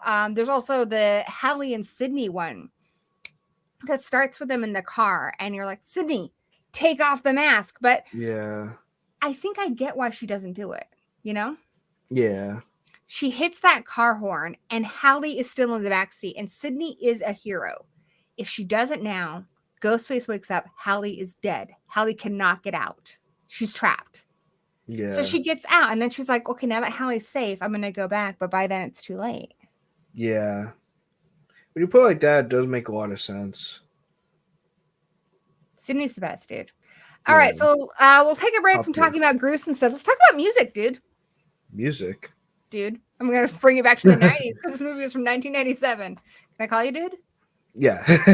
Yes. Let's talk about music. So the score is really interesting in this movie. Marco Beltrami returned to score the film. Scream 1 was the first feature film that he had ever scored, and I think his score is really good. I know a lot of friends. I'm not one of those people who buys a lot of scores. I have I think Halloween and The Craft. But I do, if you played me this score, I would recognize it. And I think that's the mark of a great score. It's just all the Scream scores. They sound very similar. They have the same tone, but they're all they're a little bit different. Yeah, I wish I could play it for you guys, but that is the fastest way to get this video demonetized. Oh, yes. It will get demonetized so quick. It's music, any music. Something I want to point out that a lot of people don't know is Danny Elfman, who is, he was in Oingo Boingo. He is mostly famous for, I think, doing the Batman movies, Beetlejuice, a lot of Tim Burton stuff. He's did a lot of stuff. Yeah. So the Cassandra theme for the play? That's Danny Elfman. Yeah, he makes great music. He really does. I love him. Here's something really funny. So you probably already know this, but you know the movie Broken Arrow with John Travolta in it and Christian Slater? I don't think I've ever seen it, but I've heard of it, I think. It's a cheesy ass movie from the 90s that I actually really like, but it's got John Travolta and Christian Slater in it. It's an action movie. So it's by the same studio. So they were borrowing the music from that for Dewey's theme, that dun dun dun dun. Oh, yeah. That is from Broken Arrow.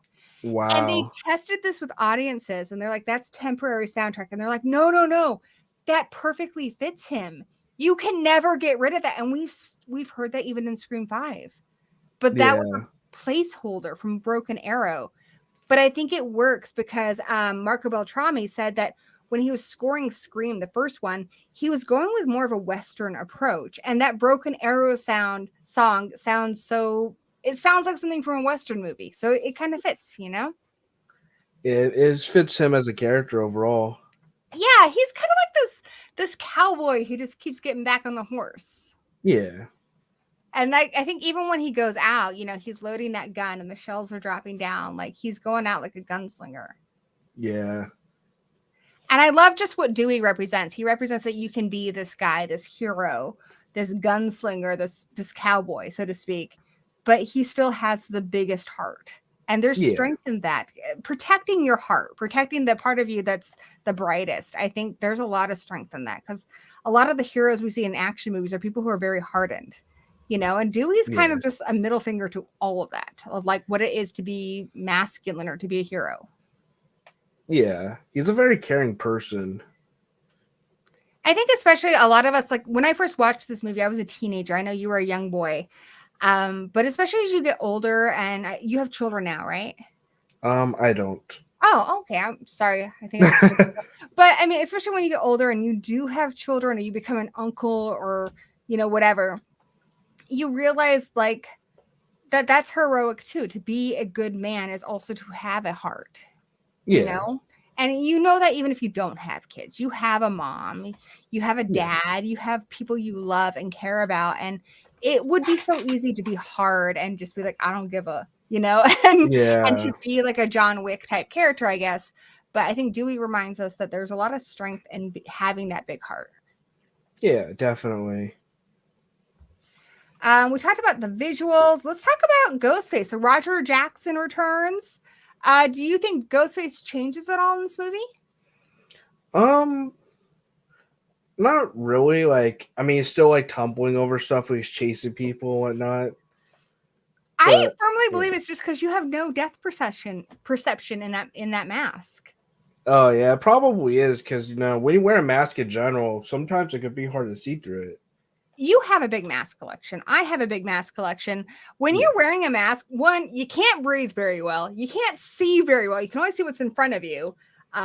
He's also wearing this big robe that's going to make it hard to run around. So it does obscure their identity, but it makes sense that Ghostface is so clumsy. Yeah, it does make sense. Especially with the robe and stuff. Like, what if they like accidentally like somehow trip over the drapes on it or something? Exactly. And there's the long like arms on it that are like kind of Morticia's gown. It would be so hard. The fact that they're able to do what they do in that costume is amazing. Let's go on and let's talk about the ending. When you first saw this, who did you suspect of being the killer? And same thing for everyone in the chat. Start coming up with your questions because I'm going to be doing a Q&A here real soon. So who did you suspect of being the killer when you first saw this? I honestly don't remember because it's been like, I think, like I said, small, right? Yeah. That's so cool. Because I watched a lot of movies like that when I was a kid. Like, I know he did that summer movies and Urban Legend. And they're all kind of like Scream. They have the same kind of formula and stuff. And so I remember watching a lot of movies like that, and definitely Scream was one of the main ones. And so I watched a lot of films like that back then. I just don't remember what I was thinking back then since I was so young. Something I love about Scream is I've seen every single one of these movies in the cinema.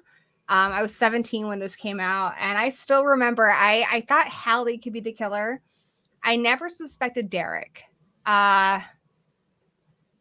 I never thought of Mrs. Loomis, but I'm going to tell you guys why we should have. But I did think Hallie had a lot of motive. Mostly I remember thinking Hallie. But yeah, I knew there had to be a second killer, and I couldn't figure out who, which was what makes Scream so interesting. Even with Scream 5, I called Richie right away. I didn't guess Amber. So I like that we have more than one killer.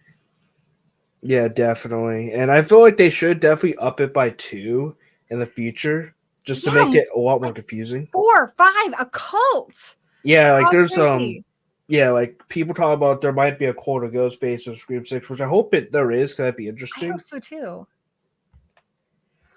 Do you remember being surprised by the reveal? And same thing for everyone in the chat. I don't, honestly. Danny says it's easy to guess the killer. It's always Roger L. Jackson. He's I so mean, funny. I met it's him, true. and Danny took a picture of us, and he's like, "Who's this?" And I was like, "Why?" And he goes, "Because I want to know who I'm looking at." He's so wonderful. I love him. And I told him I loved Mojo Jojo too, so he started doing the Mojo Jojo voice. Like, Oh, seriously, yeah. dude, he is a trip if you meet him.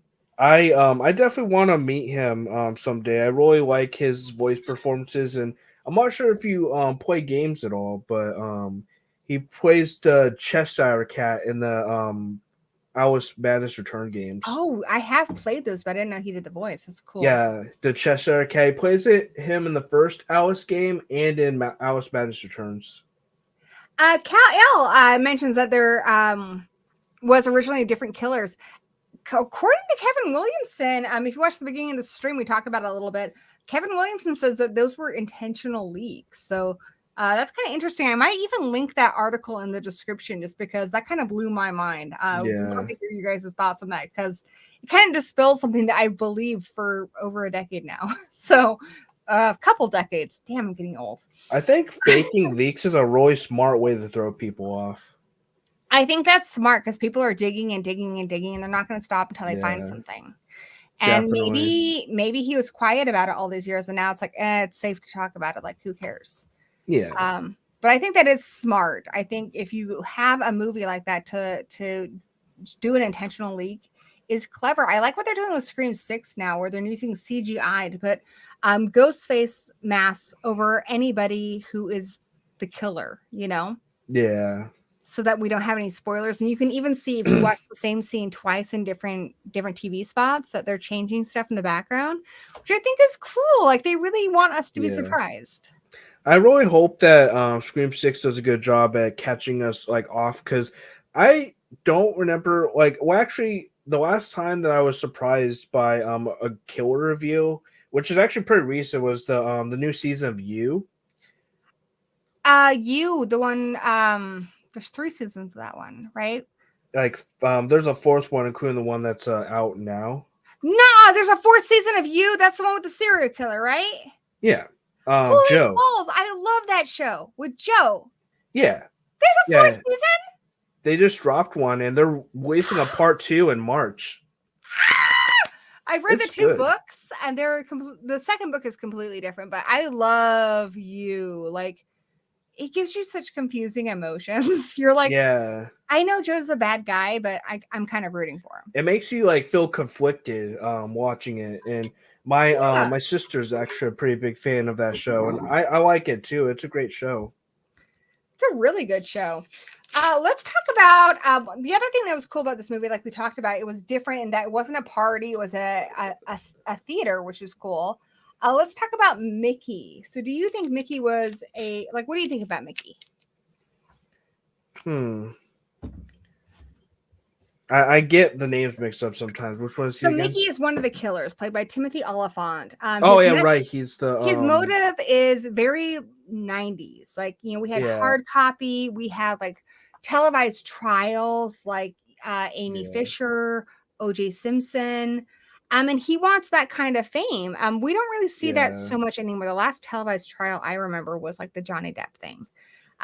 But back in the 90s, like a lot of big murder cases and, the Menendez brothers, all of those, the trials were televised, and that's what he wants. He wants to become famous from this trial, which was very, very 90s. But I love that Debbie Salt says my motive isn't as 90s as his. You notice nobody does that anymore. In the 90s, everybody was like, it's the 90s, or they would call into the fact that it was the 90s all the time. Nobody ever says it's the 2010s, it's the 2020s.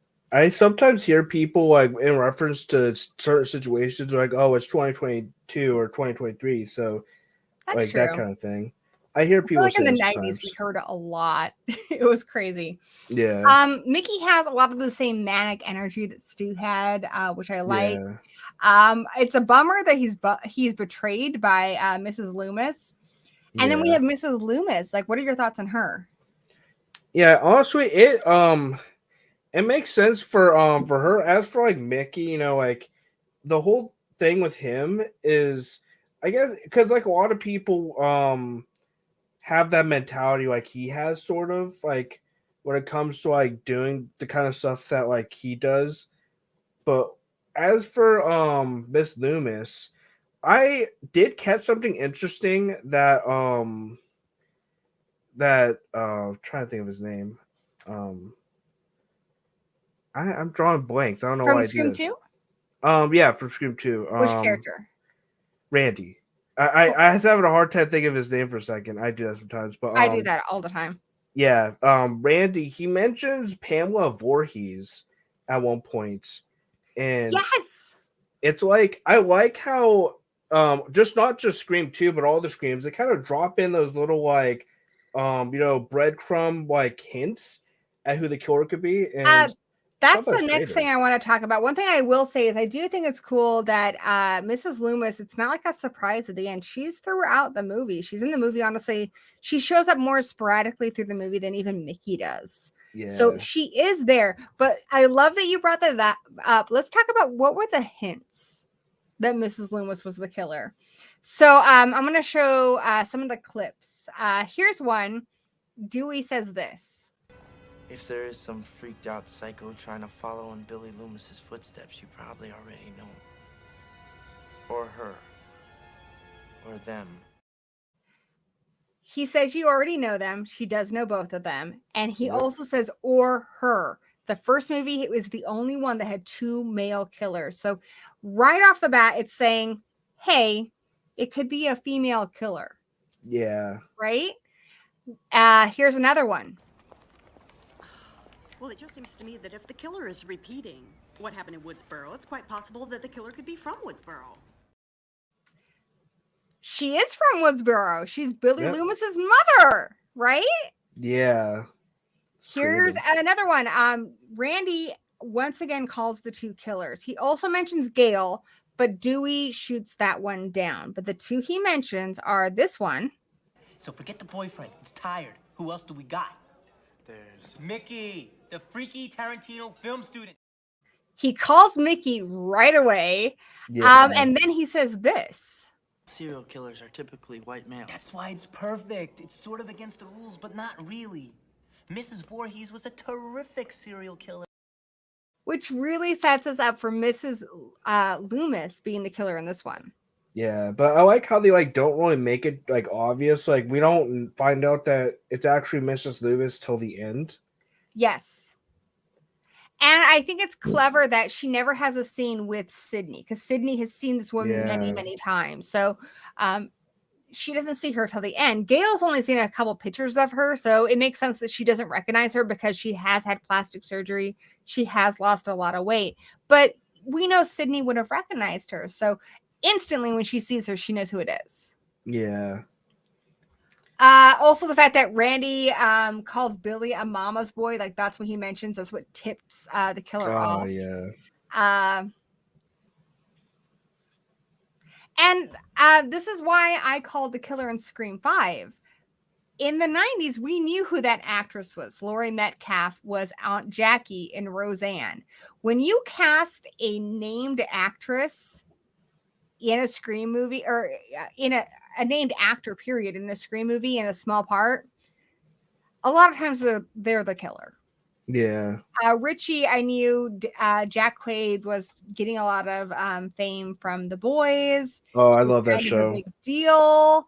So the fact that he was in this movie as just the boyfriend, I'm like, he's the killer. And it's also homaging the original where the boyfriend was the killer. Yeah, it's easy to suspect him. Yeah. By the way, I love all your Chuckies. Oh yeah, thank you. The Tiffany over there is new. She's the NECA Tiffany. Oh, very, very cool. I have what's the name of the store that makes the them? Spencer's? Not Spencer's, the one that they just did a movie.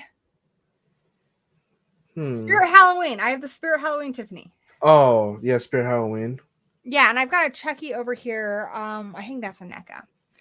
Yeah. Okay, so now that we've talked about the whole movie, let's run down some of our favorite things in the film. Are you ready? Yes.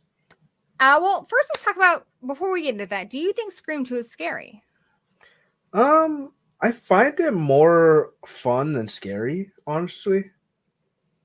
It's more of like a fun roller coaster.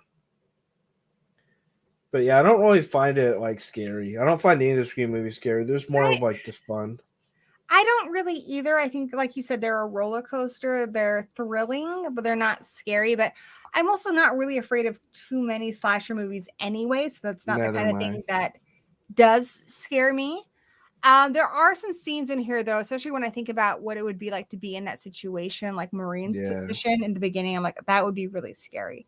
Watching the movie doesn't scare me. So I Yeah. agree. There are some really intense moments though.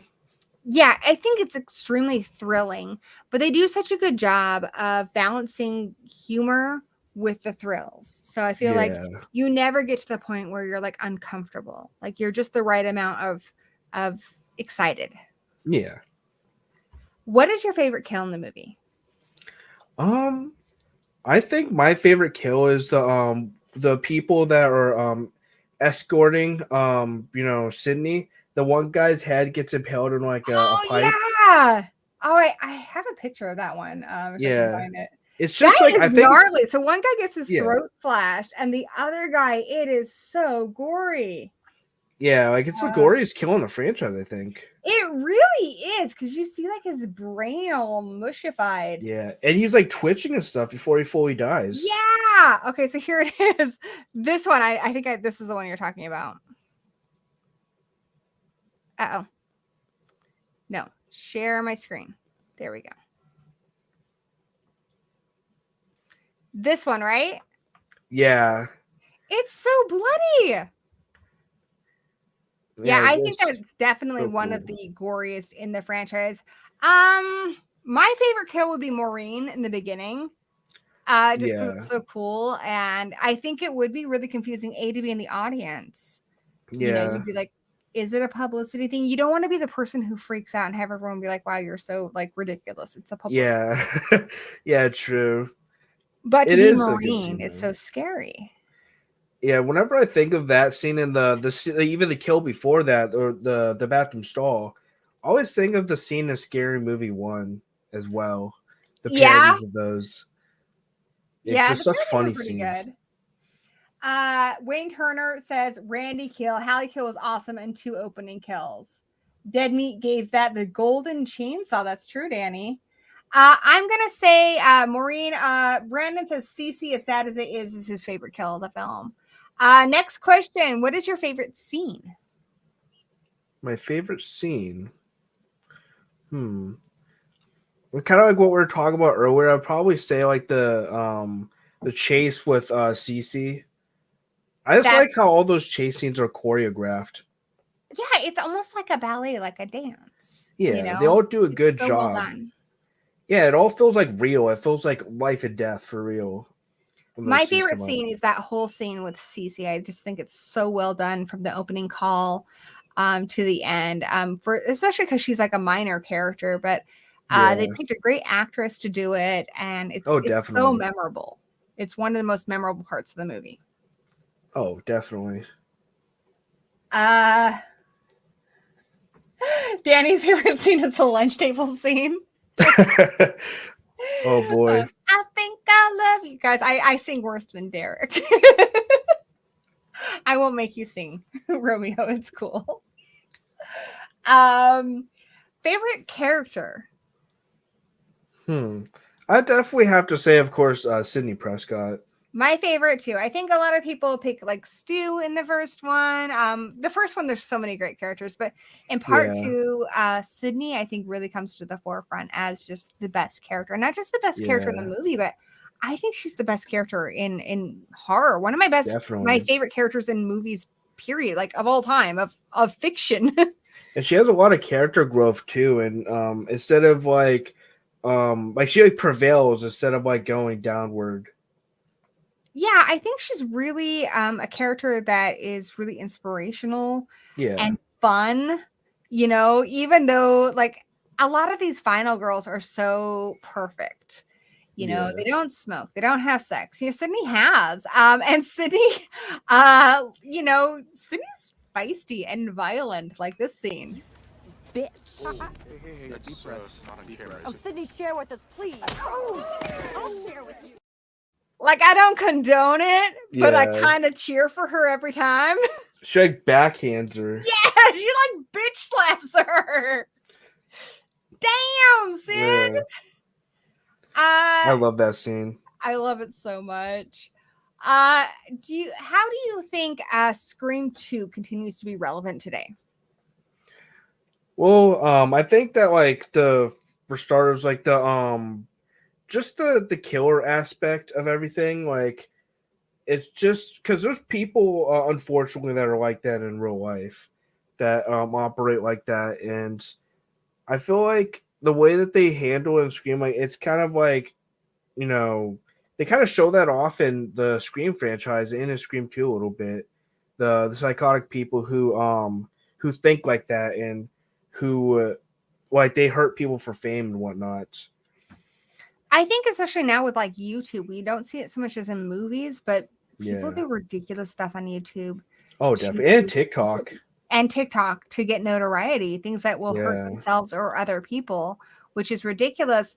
I think that's absolutely a good point. Another one I think of is blaming the movies. You know, I think Yeah. every few years you hear about a movie. Sorry, the hiccups. You're good. You hear about a movie and then a similar crime will happen and people will blame the movie, even though a lot of times the people involved didn't even see the damn movie. Yeah, I hate those cases where people just blame the movie because obviously a movie can't influence someone to do something terrible. It depends on the person that did it and their mind process. And I've never liked that argument. Exactly. There's one I remember from Warlock, you know, he kills the boy so he can fly. And I guess in real life, some boys did kill a little boy so they could fly. Yeah, I watched that movie when I was a kid too. I didn't take that away from the film. I didn't think, Yeah. you know, I had a reality basis of, no, if I kill a little boy, I'm just going to be a horrible person. I'm not going to get flight powers. Yeah. You know? You have to be kind of off. Yeah. People say the same about video games as well, and I just don't like the and argument. music. And music, yeah. We Just can't any blame form of media. art for people doing horrible things. And I think Definitely a really not. good movie that came out recently was this movie Censor, where this woman plays a character who it's her job to censor movies. And she gets blamed because she allows a cut of a film to go through. And then there's a murder that's similar to what's in the movie. And then you find out, just like with the Child's Play one that we talked about earlier, they've never even seen the movie. Like those little boys in England who killed a younger boy. And Yeah. Child's Play 3 got blamed. Yeah, I remember that. Because there's paint involved. Saw that. And then you found out that the boys have never even seen that movie. I think their parents just rented it or something, right? They thought that they might have, but they'd never rented that particular movie. People want somebody to blame because they can't understand like what would drive somebody to do something so horrible, especially a child. And so they want somebody to blame. They want a scapegoat. And movies, music, video games, it's an easy scapegoat. Yeah, definitely. And it's just some people are just like mentally unhinged. There's nothing you can do about it. And that's the scary reality that I think a lot of times people don't want to face, is that even sometimes children like can just be unhinged. Yeah. You know, people that you know who live next to you down the street, whatever, they can maybe not be the people you thought they were. Yeah, definitely. Sorry, I was looking at the chat. How do you rate Scream compared to the other films? Scream 2. I would probably say top 3.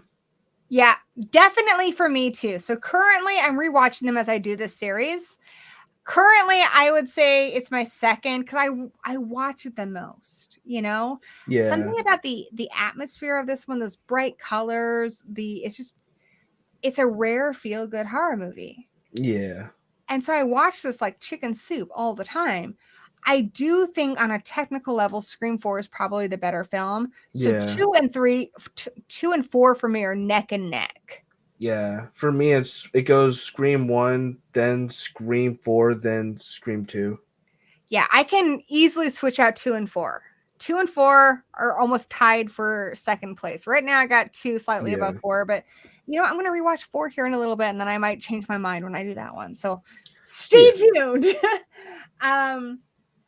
Yeah, Ariel says Scream 2 is a must watch. I give it 10 out of 10. I think it's really fun. I think it's one of those sequels where if you love the original, it gives you more of what you love. And the characters' relationships like more developed in this. The characters themselves are more developed. Yeah. It did a really good job, and you could definitely tell that the characters do have some growth. Like you could definitely see it in Gale Weathers in this one too. Oh, something I didn't talk about earlier was the soundtrack. Are there any songs in the soundtrack that you particularly enjoy? Talk about the score, but not the soundtrack. Yeah, they do play Red Right Hand at the very beginning. That's a good song. They do. They also have like a mixed version of it. And they have Your Lucky Day in Hell by the Eels. I Think I Love You, the cover by Less Than Jake. That Masterpiece song, Scream. I don't really like that song, but I get it stuck in my head a lot. Scream. Yeah. I hear him coming. You know what I'm talking about? I think I've heard it before. It's on the soundtrack. It gets stuck in your head. But I do think it is pretty good. So some of the rankings from the chat, Wayne Turner says 1, 4, 2, 3, 5. Cal L says 1, 3, 5, 4, 2. There's really no wrong way to rank these because they're all great movies. They're so all great movies. Yeah, I definitely do agree with Wayne. I think my ratings like about the same, but yeah, there's not a bad film in the Scream franchise. There really isn't. And even the next one I know is one that a lot of people don't like. I like Scream 3 a lot. I'm really excited to talk to you guys about that. So in a nutshell, why do you love Scream 2? No, I feel like it's definitely a great follow-up to the first film. And I do like the way that they portray the characters in the sense that they've all grown after the tragedy of the last film. And so they did a great job with that, as well as just the story and like the motive of the killers and the casting even. They did a really good job with getting the casting and just the fact that they did all that stuff with the making Stab like an in-universe like story like telling of it's just so well done. And it's really interesting to see the parallels between the Stab film in this universe and the actual film itself. This movie really accomplished a lot, and it created a lot of the things I think we love in this franchise, like Stab. That romance between Gale and Dewey, I think, is really cemented in this one. I love that moment at the end of it where she has the opportunity to do the big scoop or whatever, and she chooses to go with Dewey in the ambulance. Yeah, and so we want to see what's next for their chapter. We're so invested in at this point, I think, in these characters. Yeah, and that's definitely why I say that there's just a lot of growth of the characters in this one overall. And I definitely think it's a great film. I love the way that their relationships are growing, and I just love how the characters themselves, like their arc, is continuing. What are your final thoughts on Scream 2? Well, anything else you want to say that maybe you haven't said yet? I did rewatch it earlier before this live stream to get prepared and everything, because it's been a while since I've seen it. And yeah, I did like the stuff I mentioned here. I did like notice like while rewatching it, like the stuff of it hinting at Mrs. Loomis and stuff, and just how clever the writing overall is, and the fact that they. Like, it came out like a year after the first Scream, didn't it? Less than a year, yeah. Scream came out at the end of December. This came out in the beginning of December of the next year. Yeah, it's crazy how soon it managed to come out. And it's a pretty good sequel. And a bunch of people love it. And I definitely think that's really impressive that it was able to come out at such short notice and be deemed as a lot of people's favorite sequel. Absolutely. I know like Diana Prince, her favorite movie is Scream. Her second favorite movie is Scream 2. A lot of people who love the first one. I have a friend on YouTube, Carnage Candy. Her name came from this movie. That's in this movie. Yeah. I do think that this sequel is a little underrated, a little unsung. And I admit that even I took a while to come around to it. I had a hard time getting over the Randy death when I first saw it. When I was 17, guys. I'm in my 40s now. I definitely I wasn't the biggest fan of them killing off Randy, but at the same time I understand it. I understand why they did it. I've come to terms with it's because but actually it's someone.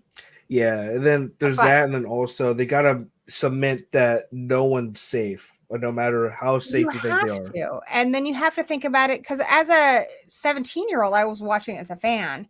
As somebody now who writes and is a little more mature and thinks about things from a writer's standpoint, they had to kill a legacy character. Definitely. Otherwise, there's no stakes.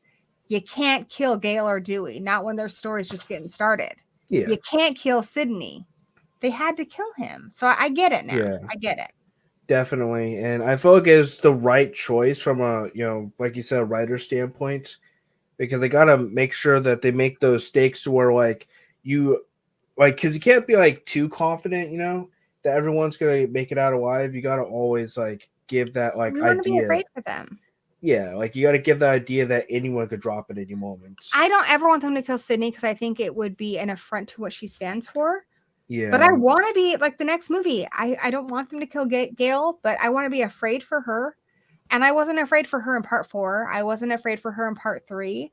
I was afraid for her in part 5. Yeah, so same. Just make me be afraid for her. Yeah. And I definitely agree with that.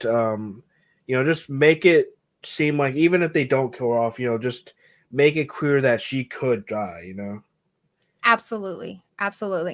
So we're going to do a little bit of Q&A before we wrap things up here. So I'm going to answer some of your questions, and Romeo will help me out here. Romeo, what's your favorite scary movie?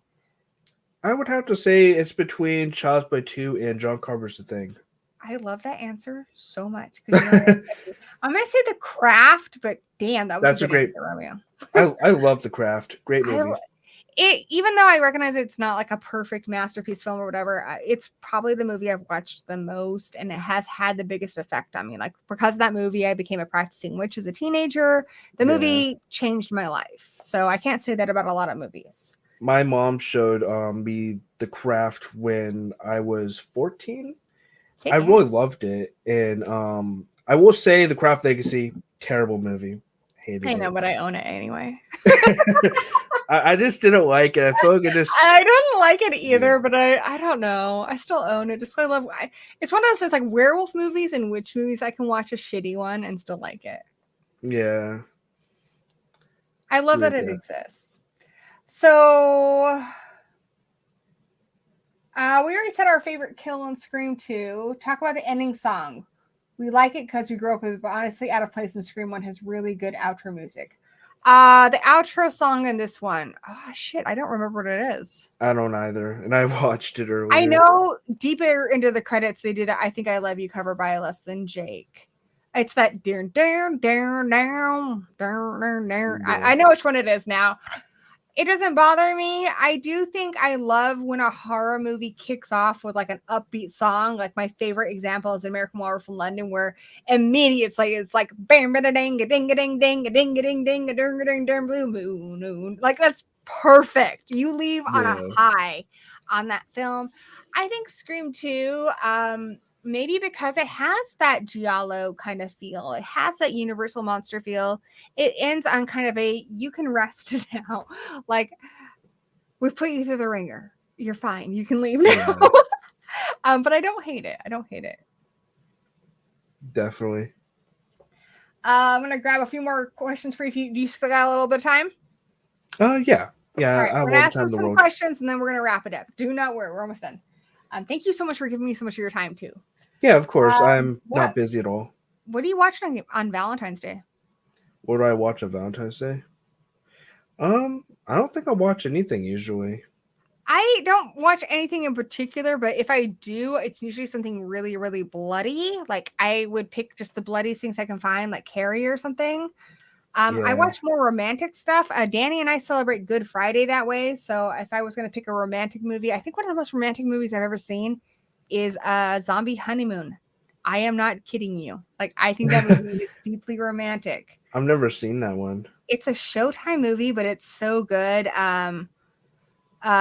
This couple, they're stupid cute. And one of them becomes a zombie, and how she sticks with him even when it gets really, really bad. It's kind of like a metaphor for marriage or a serious relationship. And he has a moment where he can infect her and he chooses to do something else.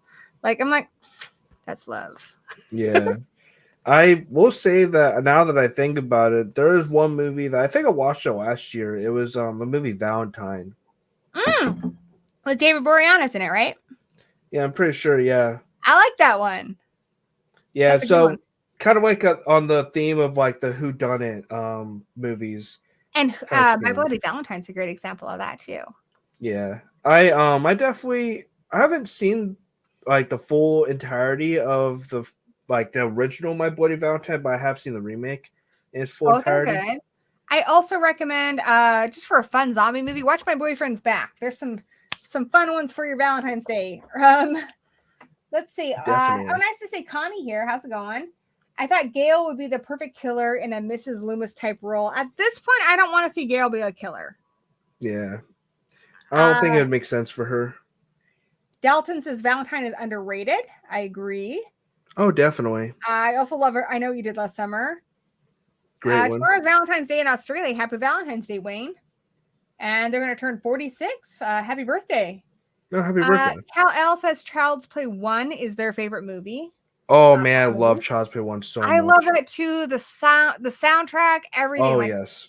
Oh, I just got the first 3 in 4K for Christmas for my mom. Oh, I did too. I have that one too. I love them so much. I can't. When we talk about Child's Play, I want to have to get you back on the show if you're willing to hang out with me again. Definitely, yeah. Love Child's Play 2. Yes. Worst horror movie you've ever seen?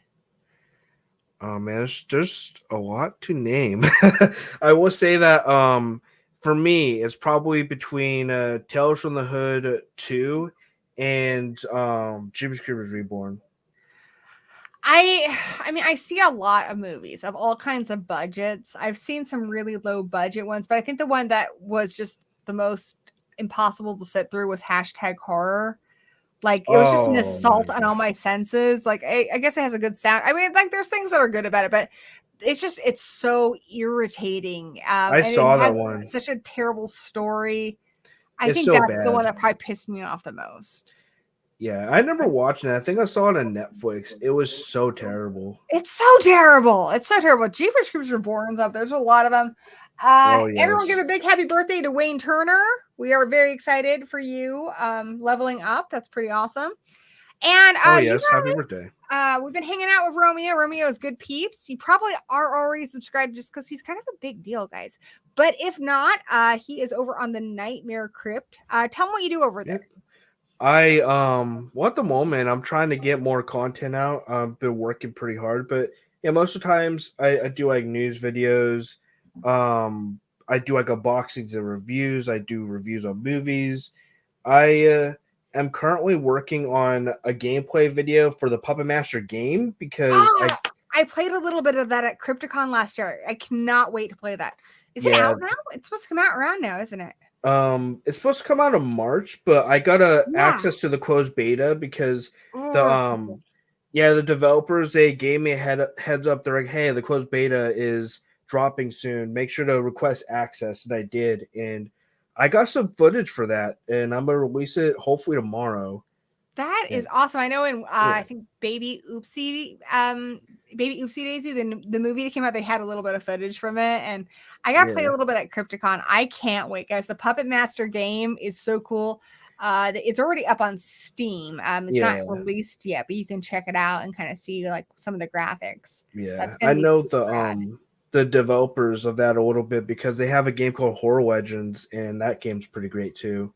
That's cool. I would love to see a preview of that on your channel. That'd be super awesome. Definitely. And guys, he's got so much awesome news on like new horror movies like Scream 6, new seasons of Chucky. You want to stay up to date on horror, definitely check out Romeo's channel. You're going to find a link to him in the description below. Also, my other guests, Drumdums, both awesome dudes. You should check them out. Just subscribe. I'm a big fan. I will say real quick, I am also working on my first horror short. I'm gonna try to get that out this year. That's super cool. I helped Danny with his first one that he did last year, so it's gonna come out this year called The Orchard Man. And I was in another movie where I was a nun. I'm not a good actress. I think I saw your picture of you wearing the nun outfit. I was in a movie called The Foul Flesh where I play a nun that a friend asked me to be in. She asked me to be like all crazy and stuff, and I'm like, never acted before, but let's try it. And then I was a ghost in Danny's movie, The Orchard Man. So those come out this year. Yeah, mine that I'm working on is called Scam Like We, my first horror short. What's it about? Basically, I'm gonna read you the plot synopsis that I wrote down because I wrote a plot synopsis and everything. So the plot synopsis goes like this. It's a late night and an unsuspecting victim gets multiple scam likely calls. These calls get more and more disturbing as a sinister entity enters the unsuspecting victim's home and warps his reality. That's cool, dude. So do I get to see this thing when it's done? Yeah, I can send you an early link because I'm gonna have because I need to get some like constructive criticism, like a fix on it, that kind of thing. I can be constructive. Yeah. It's gonna be pretty exciting. I'm coming up with ideas for it at the moment, but I'm gonna try to make it as scary as possible. That sounds awesome, Romeo. Any help you need, you want someone to just beta watch it for you? Yeah, I'm your guy. I usually send my my projects to people when I want to get like feedback and stuff. That's awesome. It really means a lot. I'm really excited for that. That sounds super cool. I also want to thank Connie Clary for the super chat. Super kind of you and generous. So here is a thank you.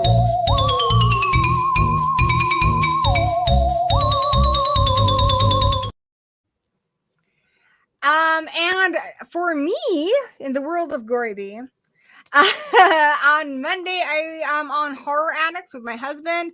We review new release movies. I think we're going to be talking about Skimmery Inc. Check that out, Horror Addicts, my husband's channel. Well, it's like our family channel, but I'll be over there. And then come back here next Sunday, same gory time, same gory channel. We're going to be talking about what we love about Scream 3. And Scream 3 needs like extra love, guys, okay? It's kind of, the unloved one of the group. And you know what? None of these movies are bad. These are all great movies. So hopefully you will join me and my guest, Craven, something scary. He was going to be here tonight. He is sick, but hopefully he's feeling better next week. Yeah, I hope he gets better soon. Yeah, Eric from Bearded Entertainment and Grande's Graveyard. So I'm really excited to share why we love this movie that, doesn't always get the appreciation it deserves. Tomorrow night, Danny says, tomorrow night, Skimmery Inc. and Horror Addicts is in the chat, so check that out. Hey, Ben Grimm's here. What's up? Thank you guys so much in the chat for joining us. Please check out Romeo's channel. He's got so much exciting stuff. And this is a guy who loves horror. Like, look at his background, guys. He loves horror. The passion is real. He's creating horror. If you're not already subscribed, you are missing out. I bring people on here that I'm big fans of because it's fun for me to talk to them. So I love that you were here with me, Romeo. You offered just so many great insights today. It's just a really real pleasure to talk to you. Yeah, thank you for inviting me on. Awesome. Hopefully you'll come back again soon. Also check out Drumdums. This was a lot of fun, guys. Thanks for hanging out with us. Romeo, anything you want to say to everyone before we call it a night? Don't forget to keep on slashing. I love it. And until we meet again, everyone, blessed be.